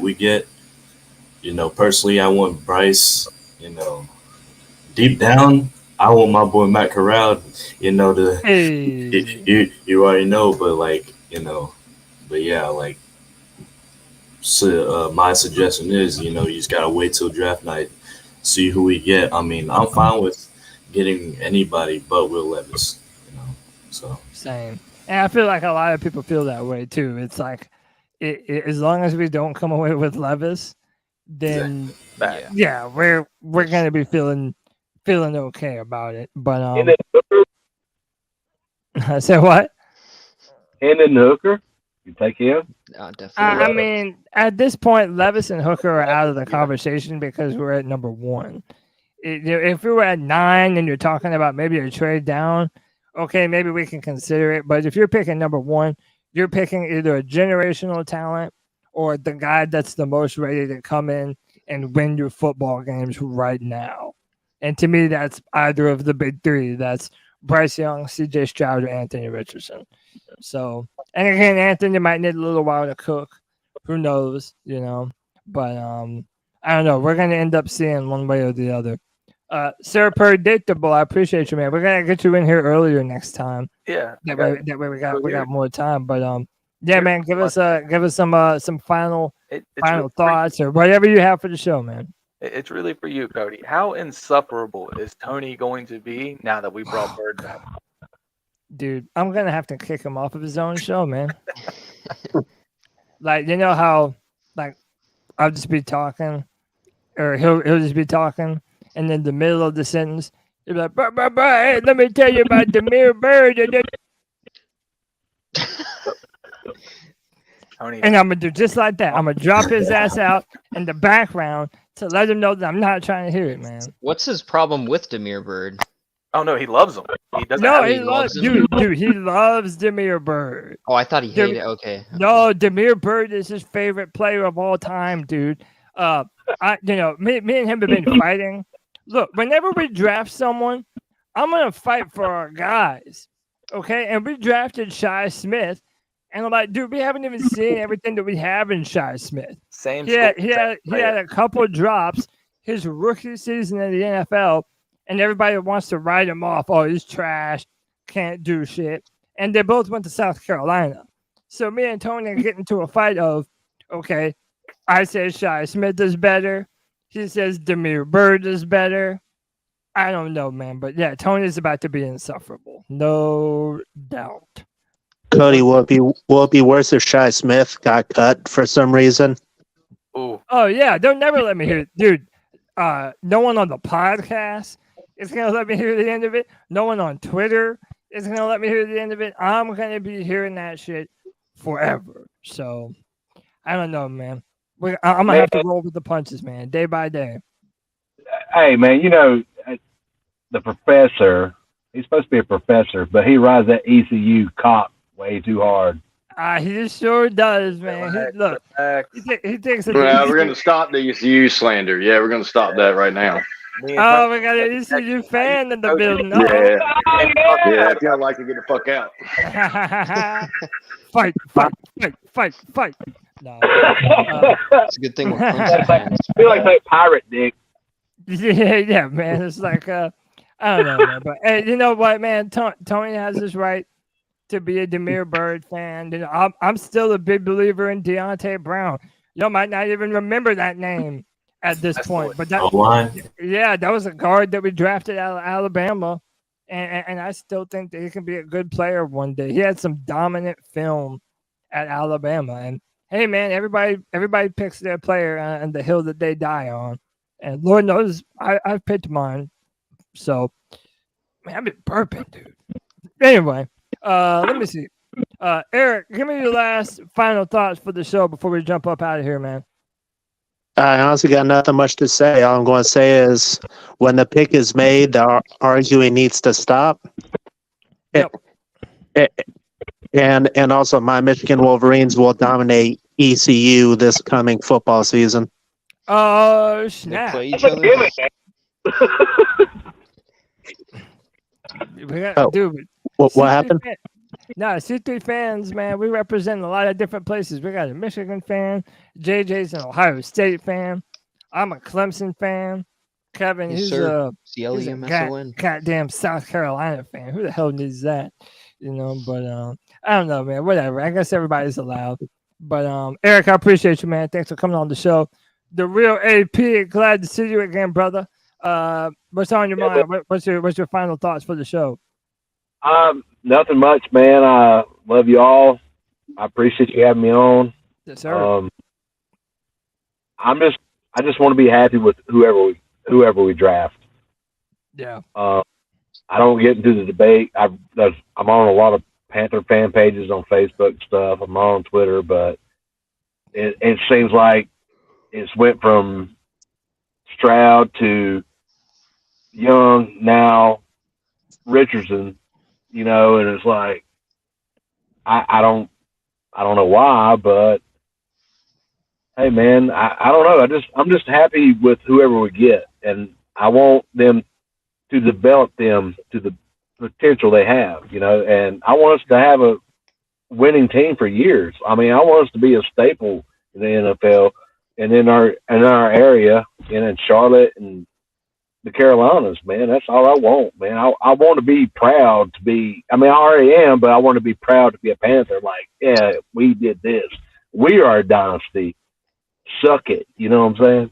Yes, sir. Yeah, man. Dude, as someone who lives in here in Charlotte, dude, I cannot wait until the Panthers have the city buzzing again, man. Dude, that 2015 season was something like I'll never forget in my entire life, man. You saw Panther gear everywhere, on every car, on every business. Dude, Panther Nation was alive and thriving, brother. So we need some more of that. I hear you, man. And another thing, to piggyback off that point, you always hear that, oh, the Panthers, they're not a big enough market to entice free agents to come here. Man, that's bullshit. It's 100% bullshit. If you build a contender here in Carolina, people are going to be beating down the doors to be a part of what we're building. Look at Jacksonville. They got the QB, and now a lot of people want to go there. Right. Get the QB, and more people are going to want to come here. That's what it is, man. That's what it is. And there's no reason. People would come for Cam, and they never did. Well, I mean, they did though. I mean, but between 2014, 15, and 16, I mean, 16 was not a good year for us. But dude, let me tell you, you could feel the buzz of Panther Nation everywhere, man. And I mean, I'm right here in Charlotte, but I mean, I can't speak to other places. But I imagine that if we continued that sustained success, bro, we're just going to be able to continue upon that. So yeah, man, it takes time. It takes time. It does. You got to go blue collar, like, you hear talk about Pittsburgh and stuff like that, and the Eagles. It's all blue collar. What do you think this is here in Charlotte, man? It's blue collar, man. Right, 100%. We can't be that golf crowd and Tar Heel, basketball crowd. And I'm a Tar Heel maybe fan. they used to call us wine and cheese fans. Yeah, no more of that. And when you're at the stadium, when the Panthers are on defense, you better be loud and obnoxious. How about that? This is, man. Bah, bah, bah, bah, bah. Man, let them know, man. Let them know. We got to take over the Bank of America Stadium again and quit letting these fans embarrass us in our own home. Letting these other fans from other teams come into our building and just dwarf us. Dude, no more. The 49er game was awful, bro. Oh, dude, the 49ers, the Steelers, the Eagles. Steelers are always there. Oh, yeah, man. Dude, like a lot of these blue blood franchises, they have a diehard fan base. And you know what? You have to build that up over time. We're a very young team. The Carolina Panthers are younger than me, man. So, it takes time to build up that legacy, that fan base. And if we start winning, it's going to happen in no time. I always want to be like, we call it the boa. And I always looked at it as like, oh, a boa constrictor. Let's constrict the life out of that other team. You know what I'm saying? Yeah. Let's clamp down. Let's, be there. Like we watch on TV all these other games, like Seattle, for instance, pops out, Put him in that constrictor choke the shit out of him. I like that. I like that energy. I like it. I like it. I like it. Going up next, my guy, Deez. Deez, I appreciate you jumping back on here again, man. You've been an excellent addition to the show. Give us some of your final thoughts, final statements, final questions, whatever you have, man. I'm just glad to be a part of it. Cody, I appreciate all the support on Twitter. I appreciate all the C3 fans in the chat. So many great Panthers fans have come around to support this team in this exciting time. And I just want to know who to be more excited for. Should I be more excited for C3 or should I be more excited for the Panthers? Because great things are happening for both, guys. C3 is growing like a weed. I'm seeing new fans every day pop up. I'm seeing lots of new super fans in the chat. All people are welcome here to C3. All takes are welcome here in C3. As you see now, we're running 3 hours and 26 minutes. So anything you got to say is welcome to be heard. Like any quarterback you want to like here, it's okay. Like I said, the Panthers have created that QB nest, and it wouldn't even matter if we did take Will Levis, which nobody wants. We can still be successful with him here in Carolina with what we've got backing us up. So I just want to continue the encouragement for C3. If you've got something you want to write, send it to Tony. It doesn't matter, even if it's just, well, I didn't like this take or I did like this take on the podcast. Send that to Tony. Tony will clean that up. He'll get it on the website for us. Let's make sure we go to the website, CarolinaCatChronicles.com, and let's click around on there. Tony said click some ads, so I think C3 can at least do that. We can fumble across some ads on the website for him. That's not too much to ask. But the Panthers heading into this situation, I want everyone just to be excited for the situation itself. If it's not the quarterback you wanted, just know it's going to be okay. We're still going to be successful. Worst case scenario, we bring in a brand new quarterback who changes our culture, and then we move on to someone else and continue to grow. So I wouldn't be too concerned. I think we put too much pressure on ourselves for this pick. Any one of those top guys, we're going to be just fine. Nothing but love to C3. Darn, you're the man, brother. I love you, man. That was incredible. And that was the perfect little pitch for C3, if I do say so myself. And you said, I don't know what's growing faster, the excitement for the Panther fans or the C3 podcast. I'm here to tell you, baby, they're one and the same. We go as the Panthers go, man. Like you said, we're at almost 3 hours and 30 minutes. We still got 145 people watching this. Y'all are crazy, man. I love y'all. That's big time. That's what we do it, man. We want to provide discourse for Panther fans. Your voice is heard here. It's appreciated here. And we don't go nowhere, man. We don't take no off season. We're always doing this year round. So if you want to be a part of the best Panther fan community, keep it subscribed to the C3 Panthers podcast, baby. Hey, man, did I not give anyone their final words? I think I got everybody.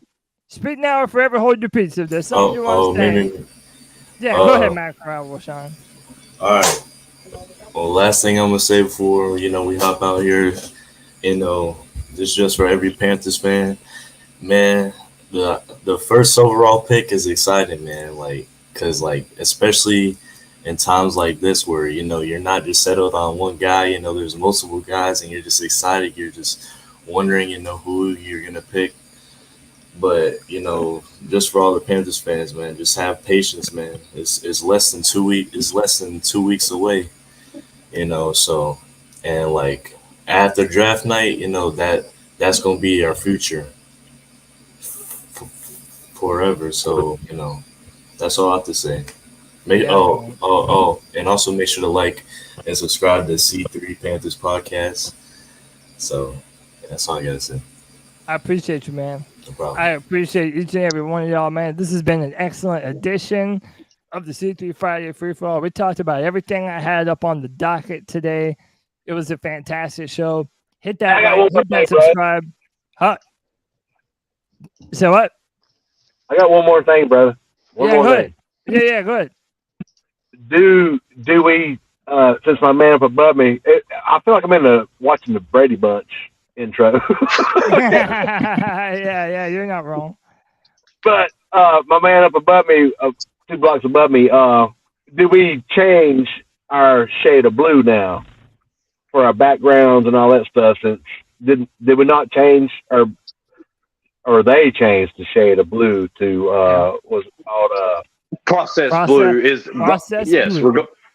Right. So I posted some pics on Twitter this week of Cam Newton against the Redskins where he spikes the ball in the middle of the field.